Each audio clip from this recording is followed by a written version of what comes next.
ខ្ញុំកណ្ដាលបាទនឹងសម្ដែងនៅក្នុងកោណាលជាដកទៀតនៅក្នុងប្រជាដកនេះដែលព្រះអង្គទ្រង់តាសម្ដែងមកពីប្រារព្ធរឿងរ៉ាវខាងដើមដែលបានផ្ដើមសេចក្តីមកហើយគឺព្រះអង្គទ្រង់យាងទៅប្រោសពួកវិញ្ញាណនោះព្រះអង្គសម្ដែងប្រជាដក5ជាដកប្រោសពួកវិញ្ញាណ3ជាដកខាងដើមពីរឿងទី1រឿងទន្សាយផ្អើលផ្លែភ្នៅនោះក្នុងកាលហ្នឹងព្រះបរមពុរិស័ទជារាជសីចឹងណាទុត្តភៈជាដកហើយជាដកមួយទៀតពីផន្តនៈជាដក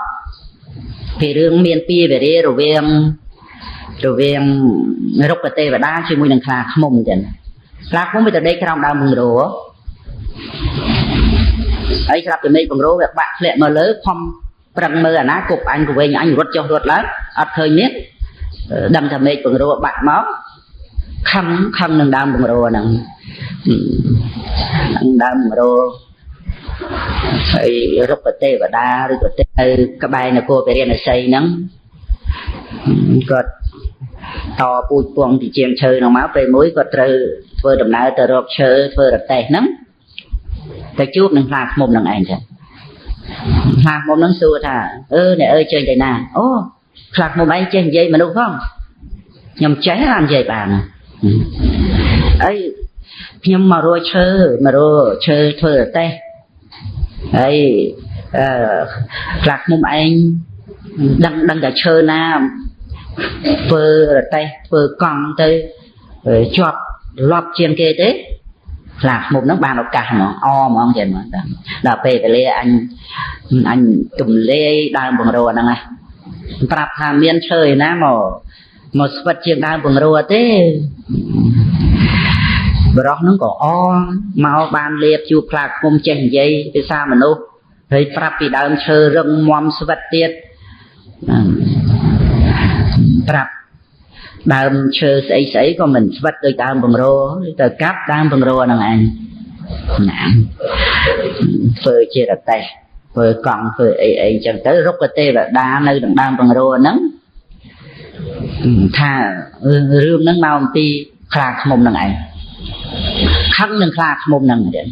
ដែលគេកាប់ដើមឈើអស់កន្លែងរបស់ខ្លួននៅអញ្ចឹងទៅក៏បាននិមិត្តជាអ្នកស្រុកធ្វើដំណើរដើរមកជួបសួរទៅអ្នកអើយកំពុងធ្វើអីខ្ញុំកំពុងធ្វើរទេះធ្វើរទេះចង់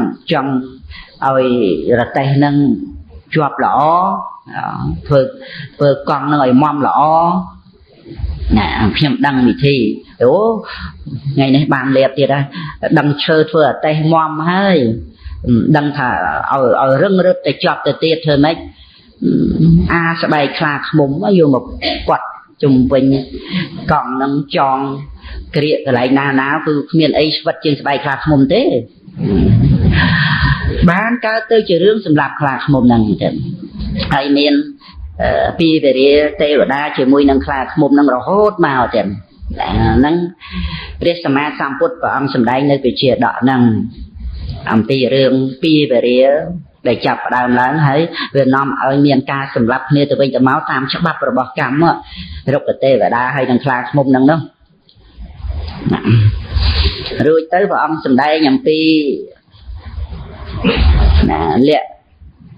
ដកកិកៈជាដកណាដកកិកៈគឺចាប់ជាបកបាសក្នុងកាលនោះព្រះអង្គកើតជាមេភូមិដំរី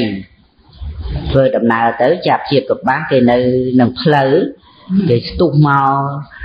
ប្រាប់ឲ្យដំរីនឹងប្រយ័ត្នកូនរបស់គេនៅនឹងមេឈើមួយទៀតផ្លូវហ្នឹងកុំឲ្យដំរីនឹងដើរមកជន់កូនគេសូមលោកដំរីនឹងជួយផងដំរីពពោធិសត្វហ្នឹងណាឆ្លើយតបទៅនឹង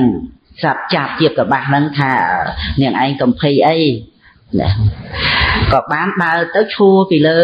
សម្បប់កូនចាប់ជាកបាសហ្នឹងហើយដំរីទាំងភោងធ្វើដំណោទូចបុប្រាក់ទៅចាប់ជាកបាសហ្នឹងក៏បានសេចក្តីសុខ អត់ត្រូវដំរីណាពៀជន់ទេតែព្រះបរមពុរិស័ទប្រាប់ថាណាមានដំរីមួយទៀតមិនដើរចូលភូមិទេកាចណាស់មិនស្ដាប់ពាក្យអ្នកឯងទេប្រយ័ត្នចំពោះដំរីនឹងផងយើងទៅហើយក៏ទៅបាត់ទៅចឹងមកសទុះក្រោយមកដំរីដែលជាទេវទត្តទាំងកើតជាដំរីកាចហ្នឹងដើរមកក្រោយចាប់ជាគេទៅអំបរសុំដូចមុនអញ្ចឹងថ្ងៃហ្នឹងស្អីទូចមួយហ្នឹង100 1000 100,000ក៏យើងមិនខ្លាចដែរកាចចេញមកហ្នឹងអត់ស្ដាប់ពាក្យសម្ដីទេនិយាយអាក្រក់អាក្រៃទៅរួយទៅដើរទៅអាគេប្រាប់ហ្នឹងប៉ិនជាដើរទៅចាញ់នឹងបដ ாய் ទៅណាអាគេមិនប្រាប់មិនវកហ្នឹងវាមិនបានគិតទៅដល់គេប្រាប់គេវកហ្នឹងដើរទៅកាច់សបុកចាប់នឹងយកមកជន់ញីលេងសបាយទៅចឹងញីរួចទៅគេដើរទៅគេនោមដាក់ពីលើទៅទៀត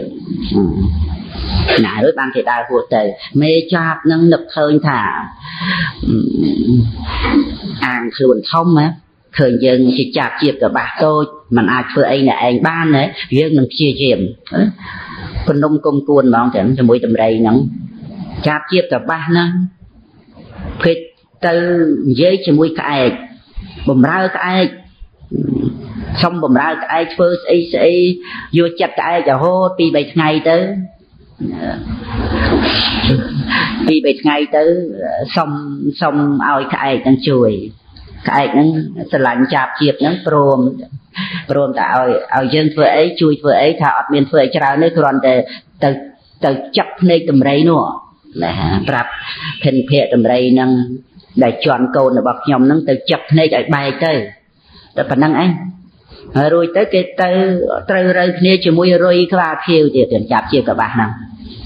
ណាយកចិត្តយកថ្លើមជាមួយរុយក្បាលខៀវហ្នឹងហើយសុំឲ្យរុយក្បាលខៀវហ្នឹងនៅពេលណាដំរីហ្នឹងបែកភ្នែកឲ្យទៅពងដាក់រួចទៅចាប់ជាតិហ្នឹងគេទៅត្រូវរើគ្នាជាមួយកង្កែបទៀតគេថានៅពេលណាដែលដំរីហ្នឹងខ្វាក់ភ្នែកស្រេកទឹកឲ្យបងកង្កែបឯងហ្នឹងឡើងទៅលើភ្នំយំនៅលើភ្នំហើយពេលដំរីហ្នឹងដឹងថាមានទឹកដើរទៅរកទឹកបងកែបឯងហ្នឹងមកអែបមាត់ជ្រោះទៅកិច្ចការនេះនឹងបានសម្រេចទាំងអស់ទៀតដំរីជាតួអង្គទេវទត្តនឹងក្រោយពីបែកភ្នែកហើយដង្កូវរុកពេញភ្នែកស្រេកទឹកស្ដាប់សំឡេងអង្កែបយំដឹងតែមានទឹកដើរឡើងទៅលើភ្នំចិត្តដើរទៅអង្កែបនឹងចិត្តទៅលោតទៅមាត់ជ្រោះផ្លាត់ជើងធ្លាក់រមៀលស្លាប់ទៅនឹងព្រះសម្មាសម្ពុទ្ធសម្ដែងប្រុសពញាតទាំងពីរទាំងណារួចទៅព្រះអង្គទ្រង់សម្ដែងជាដកពីរទៀតអំពីរុក្ខធម្មជាដកនិងវត្តកជាដកពីរឿងការព្រមព្រៀងគ្នាទាំងណាពីការព្រមព្រៀងគ្នាក្នុងការនោះព្រះបរមពុរិស័ទកើតជារុក្ខទេវតាកាលដែលស្ដេចវេស្សវណ្ណក្នុងការនោះចុតិទៅសុគទេវរាជចាត់ចែងតែងតាំងស្ដេចវេស្សវណ្ណបន្តមកទៀតស្ដេចវេស្សវណ្ណបន្តមកនេះចាត់ចែងឲ្យទេវតាទាំងឡាយតាំងវិមាននៅតាមដើមឈើព្រះបរមពុរិស័ទជារុក្ខទេវតាបានប្រាប់ទេវតាជាពួកញាតិទាំងអស់ឲ្យចាត់ដើមឈើក្នុងព្រៃហេមពានហ្នឹងដើមឈើដែលនៅក្នុងព្រៃដែលញឹកស្អេជាប់គ្នាហ្នឹងណាកុំឲ្យទៅនៅនឹងដើមឈើតាមវាលដាច់តែឯងហើយដើមឈើមួយដាច់តែឯងហ្នឹងវាធំរាប់អោបធំណាហើយទេវតាដោយច្រើនទៀតមិនស្ដាប់ព្រះបរមពុរិស័ទទេមិនត្រូវការអីមកនៅក្នុងទីស្ដុកចង្អៀតដើមឈើច្រើនទេវតាក៏ច្រើននាំគ្នាទៅនៅតាមដើមឈើឆ្លាស់មួយតែឯងណាដល់ពេលក្រោយមកយូរមកមានខ្យល់ព្យុះណាខ្យល់ព្យុះបន្តមានខ្យល់ព្យុះមួយនោះធំចឹងដើមឈើឬប៉ុណ្ណាក៏ដោយនៅតែឯងនឹងវាប៉ើងរលំលបាក់ឬអស់ដល់ព្រៃហើយមកពេលដើមឈើញឹកជាប់គ្នាក៏ជួយទប់គ្នាអត់មានបាក់ដើមឈើណាគឺទៅបានតែដាច់ចុងនឹងឯងដល់អញ្ចឹងទៅទេវតាដែលនៅ tam về ở đam chơi nó có nằm kia bạ làm bên po côn khla đập côn khla ấy khla rồi cái này nó gạt miền rồi rút cái tê và đá từ trời miền thì miền nơi đang đam chơi đấy nè năngព្រះសម្មាសម្ពុទ្ធព្រះអង្គទ្រង់ត្រាស់សម្ដែងកាលដែលព្រះអង្គជារុក្ខទេវតាហ្នឹងហើយលើកយករឿងហ្នឹងឯងបញ្ជាក់អំពីរឿងដើមឈើដែលដុះចិត្តដិតគ្នានេះឯងសំបីខ្ជាប់យុះដែលបក់ឲ្យដើមឈើធំរលំក៏មិនអាចធ្វើឲ្យដើមឈើសំបីតូចមែនប៉ុន្តែដុះជាប់ជាមួយគ្នាញឹកគ្នាជួយទប់គ្នាគឺមិនបាក់មិនរលំឡើយដូច្នេះក្នុងអត្តន័យហ្នឹងគឺព្រះអង្គទ្រង់ត្រាស់សម្ដែងឲ្យមានការព្រមព្រៀងគ្នាទៅជាកម្លាំងក្នុងកិច្ចការងារដែលប្រព្រឹត្តទៅដូចជាពុទ្ធបរិស័ទយើងនៅក្នុងព្រះសាសនានេះអញ្ចឹងគឺសំខាន់ត្រង់ដែលព្រមព្រៀងគ្នាតែមិនបែកបាក់គ្នាផ្ទៃក្នុងនឹងឯងដែលជាកម្លាំងដើម្បីរក្សានៅពុទ្ធសាសនាហើយក្នុងក្រុមគ្រួសារក្នុងវត្តអារាមនីមួយហ្នឹងគឺកុំចេះតែឆ្លោះប្រកែកតោះតេងគ្នាបែកបាក់គ្នាដល់ងាយទៀតណាកុំឆាប់បែកមិត្តណាជាមនុស្សល្អគ្រាន់តែមានអធិស្ឋ័យតោះគ្នាឯនេះមួយពីរគឺក៏កុំប្រញាប់បែកគ្នាព្រោះយើងមានការព្រមព្រៀងគ្នាជាមួយនឹងមនុស្សល្អជាអ្នកមានសុចរិតជាអ្នកមានសិលគឺជាកម្លាំងក្នុងកិច្ចការងារដែលយើងធ្វើទាំងដែលនៅក្នុងសង្គមដូចយើងជាពុទ្ធបរិស័ទអីចឹងណាហើយដើម្បីឲ្យមានការព្រមព្រៀងគ្នាយើងកុំភ្លេចឲ្យសេចក្តីសំខាន់ដល់គ្នានឹងគ្នានេះជាមូលហេតុមួយដែលនាំឲ្យមនុស្សយើងចេះព្រមព្រៀងគ្នាទៀតកុំចេះតែចង់វាយរឹកយកប្រសើរយកក្រំបើទីខ្លួនឯងឲ្យវាមានសមាណត្តតាដោយការសង្គ្រោះចេះតម្កល់ខ្លួនឲ្យបានស្មើឲ្យបានល្អប្រពៃឲ្យសេចក្តីសំខាន់ដល់អ្នកដទៃការឲ្យសេចក្តីសំខាន់ដល់អ្នកដទៃនេះក្នុងកិច្ចការងារដែលអ្នកដទៃបានធ្វើជាប្រយោជន៍យើងលើកឡើងណាយើងលើកឡើងនៅកិច្ចការងារដែលអ្នកដទៃបានធ្វើជាប្រយោជន៍ជាគុណសម្បត្តិហ្នឹងឲ្យប្រកបឡើងអានេះឲ្យសេចក្តីសំខាន់ដល់អ្នកដទៃឲ្យមានទឹកចិត្តហើយកើតមេត្តាចិត្តព្រមព្រៀងគ្នាទៀតណាកុំចង់ប្រសើរកុំចង់គ្រាន់បើអីតែខ្លួនឯងយើងត្រូវយល់ដល់រឿងការព្រមព្រៀងគ្នានេះជាកម្លាំងក្នុងកិច្ចការងារទៀតយើងធ្វើនេះគេធ្វើនោះណាយើងមិនអាចធ្វើតែឯងបានទេដូចជាការជ្រោមជ្រែងត្រួតត្រងពុទ្ធសាសនាអីក៏យើងត្រូវតែព្រមព្រៀងគ្នាក្នុងកិច្ចការងារសហគមន៍ធម្មទានក៏ត្រូវតែព្រមព្រៀងគ្នាទៀតណាហ្នឹងការព្រមព្រៀងគ្នានឹងឯងដូចដើមឈើអញ្ចឹងយើងស្ដាប់ទៅគិតទៅយល់ហើយមួយទៀតវត្តកៈជាដកសម្ដែងអំពីចាបជាប់លុបព្រាមទាំងព្រះរមពុរិស័ទជាមេភូមិរាប់1 2 3ឲ្យហើទាំងអស់គ្នាទៀតកុំអតតអតាយកុំអាឡ័យតែឆ្លោះគ្នាក្នុងសំណាញ់នោះណាពួកចាបដែលនៅក្រោមអាវាតរបស់ព្រះបរមពុរិស័ទស្ដាប់ព្រះបរមពុរិស័ទប្រឹងហើទាំងអស់គ្នាទម្លាយលុបព្រាមនឹងរួចទាំងអស់ទៅទៀតហើយចាបដែលរវល់តែឆ្លោះគ្នានោះជាប់លុបព្រាមហើយរវល់តែឆ្លោះគ្នានៅក្នុងសំណាញ់ហ្នឹងមានរូបរួមគ្នាដើម្បីទម្លាយសំណាញ់ព្រាមនឹងអីហ្នឹងព្រះសម្មាសម្ពុទ្ធសម្ដែងរួចទៅបានព្រះអង្គទ្រង់សម្ដែងអំពីអ្នកទាំងពីរហ្នឹងជាញាតិជាមួយគ្នាទាំងកោលយៈវង្សហើយនឹងសក្យវង្សហ្នឹងជាញាតិនឹងគ្នាទេបងប្អូនពីដើមហ្នឹង9នាក់ស្រី5ប្រុស4ហ្នឹងដែលត្រូវចេញអំពីព្រះនគរទៅហើយបងស្រីហ្នឹងកើតខ្លួនហើយប្អូនប្រុសស្រី4គូហ្នឹងបានគ្នាទៅហើយបងស្រីហ្នឹងទៅនៅក្នុងរូងដីហើយសម្បូរទៅដោយដើមកបៅទៀតដែលជាខ្លួនដោយសារតែនៅក្នុងរូងដីហើយសុទ្ធតែឫសដើមកបៅចាក់ចូលទៅក្នុងដីធ្វើឲ្យជាខ្លួនចំហាយដើមកបៅហ្នឹងប្រកែទៀតហើយក្នុងកាលនោះរាមមគ្គនោះណារាមមគ្គហ្នឹងដែលមកបានបងស្រីហ្នឹង hay ban chia cao là dễ vuông nâng hay thà riêng mà kriêm á riêng mà kriêm miền Presotho bị chạy đây thì nơi riêng mà kriêm từ châu từประเทศ Nepal phơi châu tới chỉ còn cái miền đầy muối dạng thông hay co sang bị chạy đầy muối riêng trong xã ba tiền hơi đào châu từ nông tiếp bạn đào từ lại ti cái lại Presotho để bánh chóc Pres và rong sợi để cái thiết pi nè tiền miền bong quát chung với miền từ lại đôi chia đòi kêu cả ốp đào tiền đọc phục ấy là cái phơi nắng ấy miền là bong châu tới chia cùng nu đây mò nó ngồi dạng cua đào bật tẹt sân chung với bàn để nâng hayประเทศนั้นព្រះមហាកស្សបៈមិនបានប្រមូលយកមកកត់ទេដោយសារថាមានការបាក់បច្ចេកដីក្នុងកាលនោះហើយហូរតាមទឹកធ្លាក់ចូលទៅអ្នកយកទៅនោះដល់កសាងសវណ្ណមាလိកចេតិយនៅតាមពាក់បណ្ឌទ្វីបក្នុងសម័យកាលប្របាទទុដ្ឋគមនីអភ័យហ្នឹងបានចាត់ចែងឲ្យសោនុត្តរសាមណេរណាទៅយកនៅប្រភេទនឹងឯងទៅយកពីឋានប្រជុំនេះមកបញ្ចុះនៅសវណ្ណមាកចេតិយទៅប្រភពដើមនៅរាមគ្រាមហើយសាមរាមៈហ្នឹងជាតកូលក្សត្រដែរដែលបានមកបងស្រីខាងសក្យៈនេះហើយកើតកូនកើតចៅមកហើយនៅខាងសក្យៈហ្នឹងបិតាសោយជីវង្គតទៅបងប្អូនហ្នឹងនាំគ្នាចូលមកនគរវិញមកហើយបងស្រីជាមួយរាមៈហ្នឹងក៏បានរៀបចំនគរមួយណាទៅ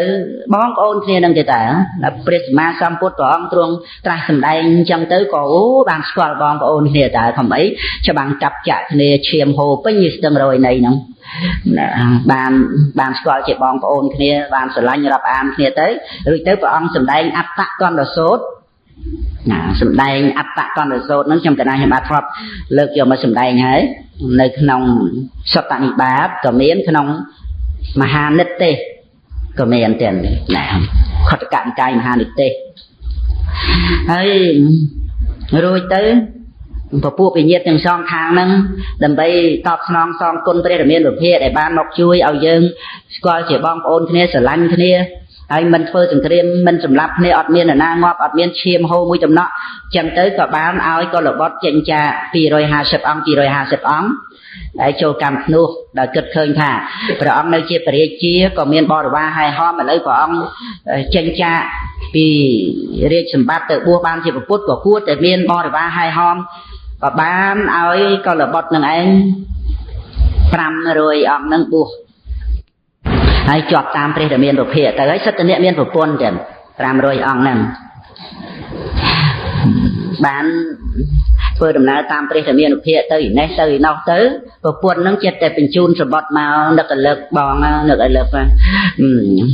នៅតែឯងនឹងអត់មានបងនឹងអត់សុខមកនឹកលោះអាឡ័យពោរីប្រອບសេសម្បត្តិផ្ញើមកលោកទៀតណាដល់ចឹងទៅធ្វើឲ្យលោកនឹងអាសត្វអសល់អាសេះអសល់ព្រោះតែបួសនឹងមិនមានសទ្ធាណាអត់មានសទ្ធាដើម្បីចេញចាកផ្ទះចូលមកកម្មធ្នោះពិតប្រកបដើម្បីស្វែងរកព្រះនិព្វាននេះជាការចាត់ចែងរបស់ពួកញាតិហ្នឹងឲ្យមកបួសហ្នឹងដល់ចឹងទៅសមូញសមាញក្នុងចិត្តនឹកប្រពន្ធព្រះតមានភាពព្រះអង្គទ្រង់ជ្រាបដល់វិរិយចិត្តនៃភិក្ខុទាំងអស់ហ្នឹងព្រះអង្គទ្រង់នាំភិក្ខុទាំងអស់ហ្នឹងទៅកាន់ក្រុងកបិលភស្តុណាគង់នៅនិក្រូធិរាមទៀតណានិក្រូធិរាមហ្នឹងមានកន្លែង2សម្រាប់បូជាទៀតជាកន្លែងមួយជាវិហារកន្លែងមួយជាប្រគុណកដ្ឋណាមានរបងគាត់ជំវិញថែរក្សាស្អាតចូលទៅទៀតប៉ុន្តែมันមានតុបតែងអីដូចវេលវ័នឬក៏ជាតិពុនអីទេតែគ្រាន់តែស្មៅស្អាតមានដើមឈើធំណាហ្នឹងនិក្រូធិរាមដែលជាវត្តទី2ទាំងចាត់ទុកជាវត្តទី2ពីប្រវត្តិទី1វត្តវេលវ័នជាកលន្តកនិវេបស្ថានហើយក្នុងកាលនោះដែលព្រះបាទសិរីសទ្ធោទនៈចាត់ឲ្យអាមាត្យរតនាព្រះអង្គមកនោះហើយក៏បានកសាងនៅនិក្រូធិរាមហ្នឹងព្រះរាហុលបួស ក៏នៅនិក្រូធិរាមព្រះនួនក៏បួសនៅនិក្រូធិរាមណាប្រវត្តិរឿងរ៉ាវនិក្រូធិរាមហ្នឹងក៏គួរឲ្យយើងរីករាយជ្រះថ្លាទៀតហើយពេលដែលព្រះអង្គនិមន្តបិណ្ឌបាតក្នុងក្រុងបេលផោះហ្នឹងរួចទៅសាកសួរភិក្ខុទាំងឡាយដែលឃើញព្រៃហែមពៀនទេថាខ្ញុំព្រះអង្គអត់ដែលឃើញទេមានបំណងចង់ទៅទេតែបើព្រះអង្គនាំទៅបានខ្ញុំព្រះអង្គរីករាយណាស់ព្រះអង្គនាំភិក្ខុទាំងអស់នឹងដែលភិក្ខុថាខ្ញុំព្រះអង្គទៅមិនបានទេព្រោះអត់មានរិទ្ធតែព្រះអង្គនាំទៅដោយរិទ្ធរបស់ព្រះអង្គចឹងទៅដល់ព្រៃហែមពៀនព្រះអង្គបង្ហាញពីភ្នំ7ជាន់នឹងបង្ហាញអំពីដើមឈើបង្ហាញទេសភាពទៀតមានសត្វសពគ្រប់មានស្អីនៅក្នុងបេដកលេខ61មិនបានមើលអត្ថកថាក៏សំគួរដែរចឹងនៅក្នុងកុណាលជាដកមានរៀបរាប់អំពីព្រៃភ្នំរៀបរាប់ឈ្មោះសត្វឈ្មោះអីនៅក្នុងបេដកហ្នឹងមានហូហែសំគួរចឹងបេដកលេខ61ហើយបើកមើលមេតិកាទៅដាក់កុណាលជាដកណាខ្ញុំកណ្ដាលបាទមិនបាច់រៀបរាប់អីច្រើនទេគ្រាន់តែបញ្ជាក់ថាព្រះអង្គបង្ហាញទេសភាពក្នុងព្រៃហែមពៀនសពគ្រប់ទៅលើកំពូលភ្នំមួយភិក្ខុទាំងអស់ហ្នឹងឃើញសត្វតាវ៉ៅចឹងប្លែកឃើញសត្វតាវ៉ៅហ្នឹងណាវាពំមេឈើសងខាងហើយនៅកណ្ដាលហ្នឹងសត្វតាវ៉ៅហ្នឹងសត្វហ្នឹងឈ្មោលចឹងដែលពំហ្នឹង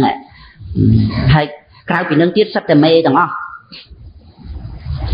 8ហើរពីលើ8ហើរពីក្រោម8ហើរពីមុខ8ហើរពីក្រោយ8ហើរពីសងខាងមាន8ទៀតនៅពីក្រោយនិយាយរកគ្នាទៀតទូលសួរព្រះរាមាប្រភេទសត្វតាវ៉ៅហ្នឹងមានក្រុមមានពួកមានភងអីក៏ល្អម្ល៉េះហើចេញពីកន្លែងមួយទៅកន្លែងមួយពីចំការដូងទៅចំការជែកពីចំការជែកទៅចំការខ្នុលសាកសួរព្រះរាមាភិបបានព្រះអង្គសម្ដែងថានឹងតវងពីតថាគតមកដែលតថាគតធ្លាប់កើតជាតាវ៉ៅណាជាបាក់សីតាវ៉ៅហ្នឹងកុណាលៈសកុណៈកុណាលៈចឹងតាវ៉ៅព្រះបរមពុរិស័ទព្រះអង្គសម្ដែងតថាគតហ្នឹងក្នុងកាលនោះមិនមែនមានតាវ៉ៅមេនឹងញីហ្នឹងមេហ្នឹងមិនមែនមានតែប៉ុណ្្នឹងទេ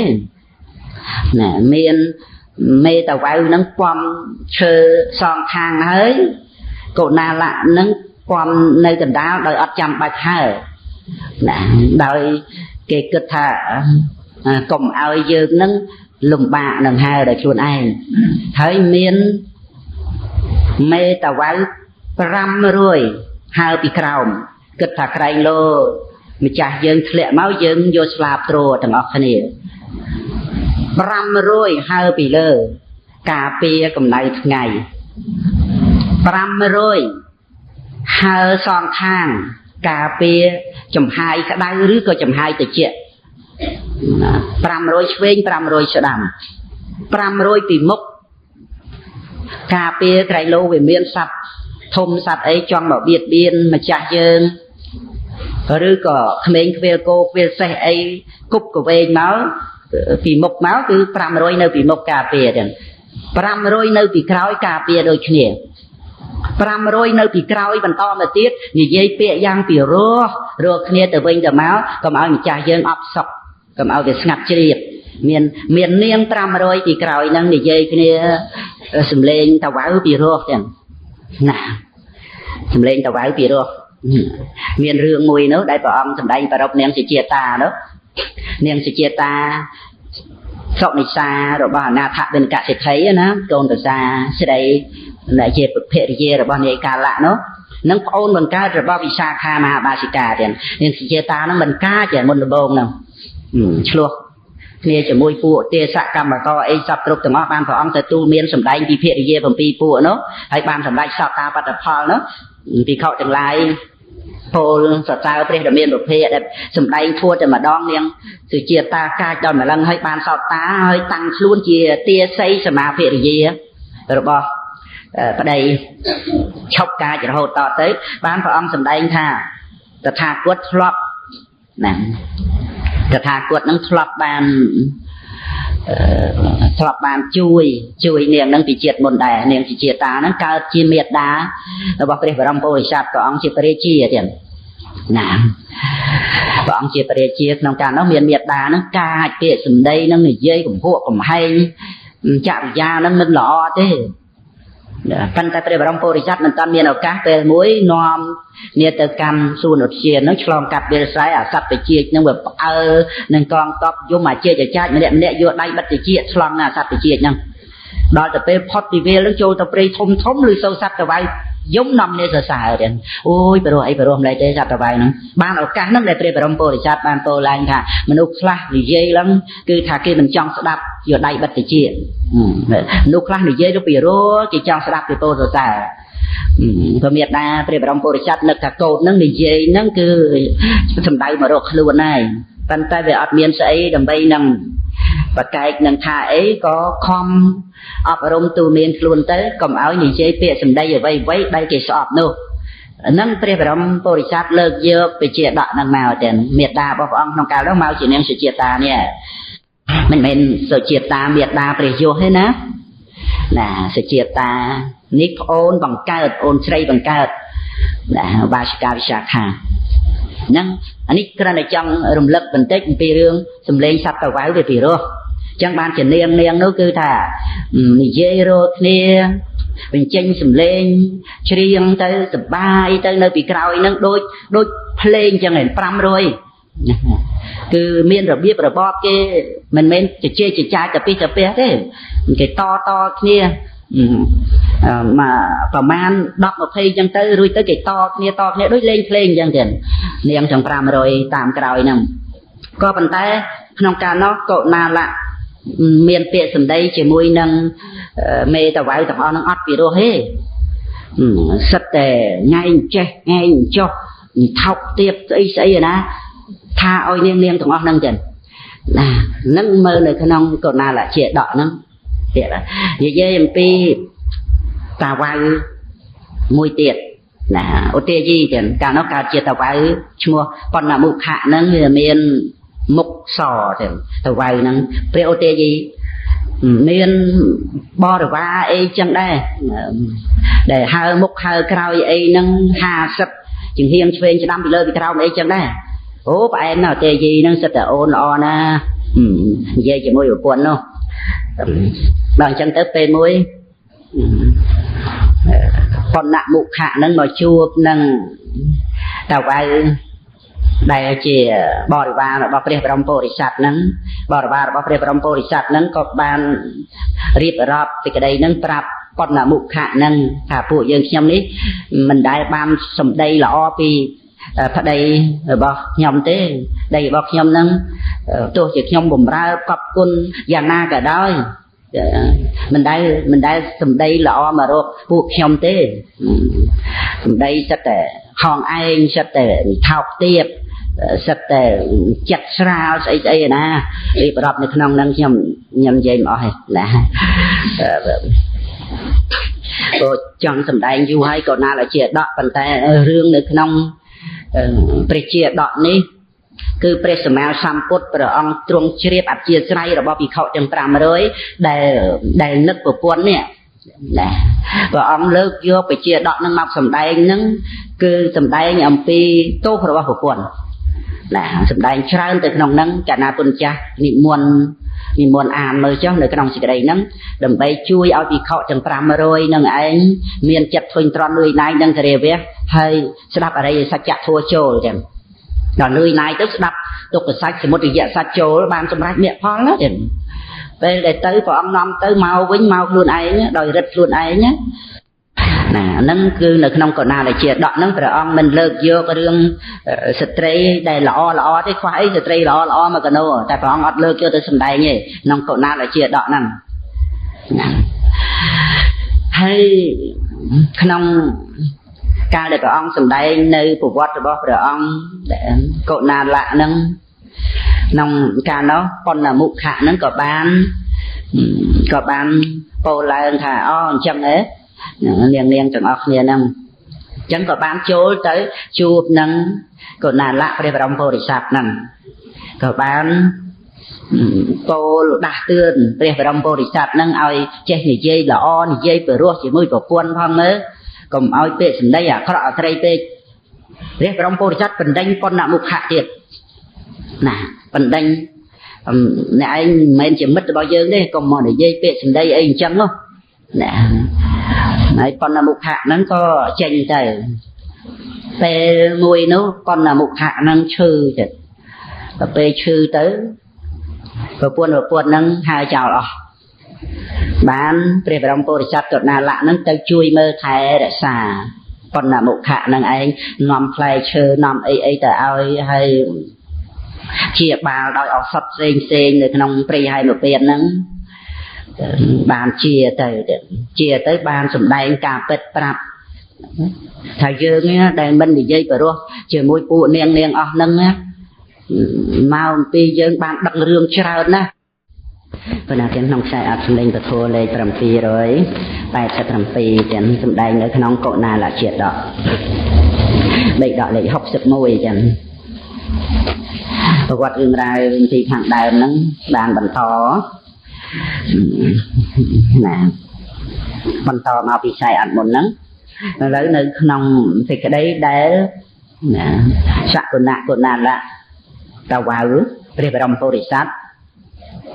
បានរៀបរាប់ពីហេតុដែលមិនឲ្យអាត្មាអញនឹងនិយាយពីរសផ្អែមល្ហែមជាមួយនឹងនាងទាំងអស់ហ្នឹងយ៉ាងណាបើសម្លាញ់ចង់ដឹងរឿងហ្នឹងមកតាមយើងមកនាំប៉ុណ្ណមុខៈហ្នឹងហៅទៅកម្មទីកន្លែងមួយចឹងក្នុងការនោះពួករុក្ខទេវតាដឹងរឿងកុណាលៈតវ៉ៅព្រះបរមពុរិស័ទហ្នឹងប្រកាសឡើងនៅសេចក្តីពិតយ៉ាងណាជាអតីតជាតិដែលបានចាំមកយ៉ាងម៉េចពោលទោសរបស់ភរិយានឹងយ៉ាងម៉េចមាតុក្រាមនោះពួករុក្ខទេវតាប្រកាសឲ្យមកស្ដាប់ព្រះបរមពុរិស័ទចឹងទេវតាតាំងពីអាកាសទេវតារហូតចាតមហារាជការទេវតាមកគ្រប់ជាន់ទាំងអស់មកស្ដាប់ព្រះបរមពុរិស័ទហើយក្នុងការនោះព្រះអនន្តកើតជាថ្មាតជាស្ដេចថ្មាតទៀតលឺសូរក្រឹបក្រែងមកស្ដាប់ដែរហើយព្រះសិរីបុត្រជាតាបោះបានសម្រេចអភិញ្ញា5ក៏មកស្ដាប់ព្រះបរមពុរិស័ទដែរនៅក្នុងកុណាលជាដកហ្នឹងទៅព្រះសម្មាសម្ពុទ្ធព្រះអង្គដល់ពេលវេលាព្រះអង្គប្រកាសសម្ដែងអំពីទោសច្រើនប្រការរបស់ស្ត្រីរបស់ភរិយាមាតុក្រាមហើយសម្ដែងឲ្យភិក្ខុ500នឹងឯងស្ដាប់ដើម្បីឲ្យមានចិត្តនឿយណាយពីការគ្រប់គ្រងផ្ទះព្រះអង្គលើកយករឿងដែលមិនល្អរបស់ស្ត្រីណារឿងល្អព្រះអង្គអត់លើកយកមកទេព្រោះឱកាសពេលវេលាគ្រាហ្នឹងអធិស្ស្រ័យឧបនិស្ស័យរបស់ភិក្ខុទាំង500ហ្នឹងគឺត្រូវស្រោចស្រង់ដោយកុណាលជាដកហ្នឹងហើយកុណាលៈព្រះបរមពុរិស័ទនឹងនឹករលឹកឃើញអតីតជាតិច្រើនរឿងណាស់ចឹងបានសម្ដែងថាក្នុងកាលនោះព្រះរាជធីតានឹងមានឪពុក2មានប្តី5នាក់ហើយនៅមិនស្កប់ចិត្តត្រូវលួបលាក់ស្រឡាញ់ជាមួយនឹងបរោះគោម្នាក់ទៀតណាកាលដែលប្របាទព្រហ្មទត្តទៅវាយដណ្ដើមយកដែនកោសលចឹងណាបាទព្រហ្មទត្តគ្រប់គ្រងនៅដែនកាសីណាទៅវាយយកនគរកោសលនឹងសម្រាប់ព្រះរាជាក្នុងនគរកោសលរួចទៅចាប់យកភរិយារបស់ព្រះបាទកោសលហ្នឹងមកតែងតាំងជាអគ្គមហេសីនៅឯនគរពារាណសីទាំងដែលមហេសីរបស់ព្រះបាទកោសលនឹងមានគោស្រាប់ហើយណាដល់ពេលប្រសូតមកជាធីតាហើយព្រះរាជាប្របាទនៅដែនកាសីហ្នឹងបាទព្រហ្មទត្តហ្នឹងអត់មានបុត្រអត់មានធីតាដល់អញ្ចឹងទៅស្រឡាញ់បុត្ររាប់ប្រទានពរឲ្យ កូនហ្នឹងកើតមកឈ្មោះនាងកណ្ហាទេវីដល់អញ្ចឹងថាចាំដល់ឱកាសពេលវេលាដល់អញ្ចឹងម្ដាយប្រាប់ឲ្យកូនហ្នឹងទៅទទួលពរពីបិតាដោយខ្លួនឯងដល់ពេលពេញកំមុំទៅនោះនាងនឹងថាអត់សុំគ្រឿងអលង្ការអត់សុំរាជសម្បត្តិអត់សុំអីទាំងអស់គឺខ្ញុំម្ចាស់សុំរើសប្តីខ្លួនឯងណាបិតាថាល្អហើយជីតាណាចាត់ចែងហៅប្រុសទាំងអស់ណាមកទៅរៀបជួរគ្នាឲ្យនាងកណ្ហាហ្នឹងរើសមើលតាមបង្អួចមកអត់មានពេញចិត្តណាទេប្រុសទាំងអស់ហ្នឹងនៅឯបណ្ឌុកនគរហ្នឹងរាជបុត្រ5អង្គទៅរៀននៅឯនគរតកសិលាក្នុងនោះមានព្រះបរមពុរិស័ទមួយទៀតកុណាលៈហ្នឹងកើតជាបុត្រច្បងឈ្មោះអច្យុនៈហើយបន្តមកទៀតមានអ្នកកុលៈទី2ទី3ភេមសេនទី4យុធៈសត្យលៈទី5មហាទេពណាឮគេអ៊ូអហ្នឹងមកមើលគេមកប៉ិនតែឲ្យនាងកណ្ហាស្រឡាញ់នឹងបដ ாய் មិនស្រឡាញ់តែមួយស្រឡាញ់ទាំង5ចឹងណាបោះកម្រងផ្កា5វឹបត្រង់ទៀតណាដូចបោះចូលឡូយ៉ាងហ្នឹងវឹបទៅចាប់កកអ្នកទាំង5ហ្នឹងឯងរត់អត់រួចទេរាជាមានអំណាចចាត់ចែងឲ្យអ្នកទាំង5ហ្នឹងឯងបានមកជាស្វាមីចឹងព្រះជាក៏មិនពេញប្រតិដែរដល់ទៅរើសយកប្តី5អីចឹងនោះប៉ុន្តែបើកូនត្រូវការអញ្ចឹងហើយធីតាត្រូវការអញ្ចឹងហើយក៏រៀបចំឲ្យបានទាំង5នាក់ទៅហើយអ្នកទាំង5ហ្នឹងវិលត្រឡប់ពីរៀនសិលសាស្ត្រមកវិញហើយណាមិនមែនទៅទេណាវិលត្រឡប់មកវិញហើយក៏នៅនឹងនគរហ្នឹងទៅហើយក៏ធ្វើដំណើរទៅកម្មនគររបស់ខ្លួនអីក៏បានទៅមានប្រពន្ធមួយទាំង5អង្គហ្នឹងទៅក្នុងកាលនោះនាងកណ្ហាហ្នឹងមានអ្នកបម្រើម្នាក់មិនឲ្យជាមនុស្សល្អទេអ្នកបម្រើហ្នឹងធ្វើកិច្ចការងារប្រុសណារើសឲ្យខ្នងគួមទៀតមើលទៅដូចកបត់កអញ្ចឹងគួមរហូតដល់ក្បាលហ្នឹងមកនៅពោះខ្នងគួមហ្នឹងអោនកាច់ឆ្អឹងខ្នងកងម៉ងមកហ្មងហើយអាកកហ្នឹងរៀងវែងបន្តិចដល់អញ្ចឹងទៅអាមុខហ្នឹងមកនៅនឹងពោះឯណាមើលទៅដូចមនុស្សកបត់ក្បាលយ៉ាងហ្នឹងយោនេះយោនោះអីចឹងទៅខ្វាក់ទៅថ្វាយនាងកណ្ហានឹងចុះឡើងប្តីអត់នៅស្រឡាញ់បរោះគោមនឹងឯងទៀតណាពេលនឹកឃើញបរោះគោមនឹងទៅវាចង់ស្រឡាញ់ណាយោបរោះគោមនឹងមួយទៀតទៅគឺលោភលាក់មិនឲ្យប្តីទាំង5នឹងដឹងហើយនៅពេលដែលសារសងគ្នាពោលពាក្យថាខ្ញុំស្រឡាញ់បងនឹងជាងគេណាហើយក្នុងចិត្តនឹងចង់តែសម្លាប់ប្តីទាំង5យកឈាមមកលាងជើងបងឯងអូយចឹងទៀតហើយដល់ទៅនិយាយជាមួយគ្នានឹងប្តីទាំង5នឹងម្ដងម្នាក់និយាយខុសគ្នាទៀតណានិយាយភាសាអូនបងហ្នឹងបើខ្ញុំនឹងលះបង់ជីវិតចំពោះបងហើយបងជាម្ចាស់ហើយស្រឡាញ់បងនឹងជាងគេនឹងនិយាយជាមួយអជុនៈហ្នឹងអត់ពីប្របីតាទៅខ្ញុំនឹងយករាជសម្បត្តិនឹងជូនបងទៅថ្វាយបងហើយទៅនិយាយជាមួយអ្នកទាំង4ទៀតដូចគ្នាចឹងហ្នឹងបើកែសម្ដីហ្មងទៅណាក្រោយមកឈឺតែពេលឈឺប្តីទាំង5ហ្នឹងទៅអង្គុយអជុនៈហ្នឹងអង្គុយពីលើជាបាច់ក្បាលវាឈឺក្បាលហើយ4នាក់ទៀតដៃ2ជើង2ហ្នឹងយកមកដាក់លើភ្លៅជាបាច់ឲ្យនឹង5នាក់ហ្នឹងនាងនឹងធ្វើសញ្ញាអាកំបាំងដែលធ្លាប់និយាយជាមួយនឹងព្រះអង្គទាំង5ហ្នឹងហើយពីរឿងអាកំបាំងដែលថាអត់ពី3ដាទៅទទួលរាជសម្បត្តិឲ្យហ្នឹងណា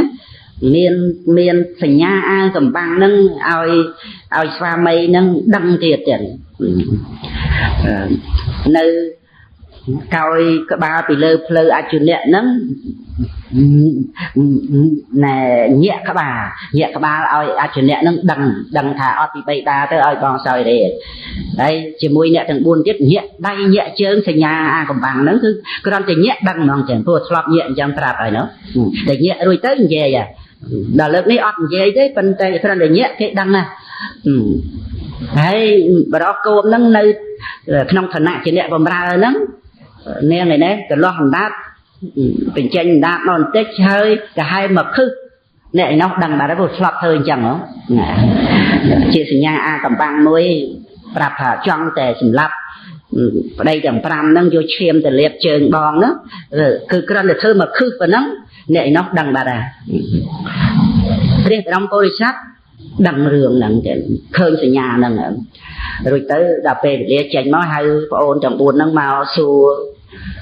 ប្អូនទាំង4ហ្នឹងអត់ដឹងរឿងអីទេគឺដឹងតែរឿងខ្លួនឯងដែលនាងហ្នឹងធ្វើសញ្ញាប្រាប់ទេចឹងក្រៅពីហ្នឹងទៀតអត់ដឹងទេព្រះបរមពុរិស័ទប្រាប់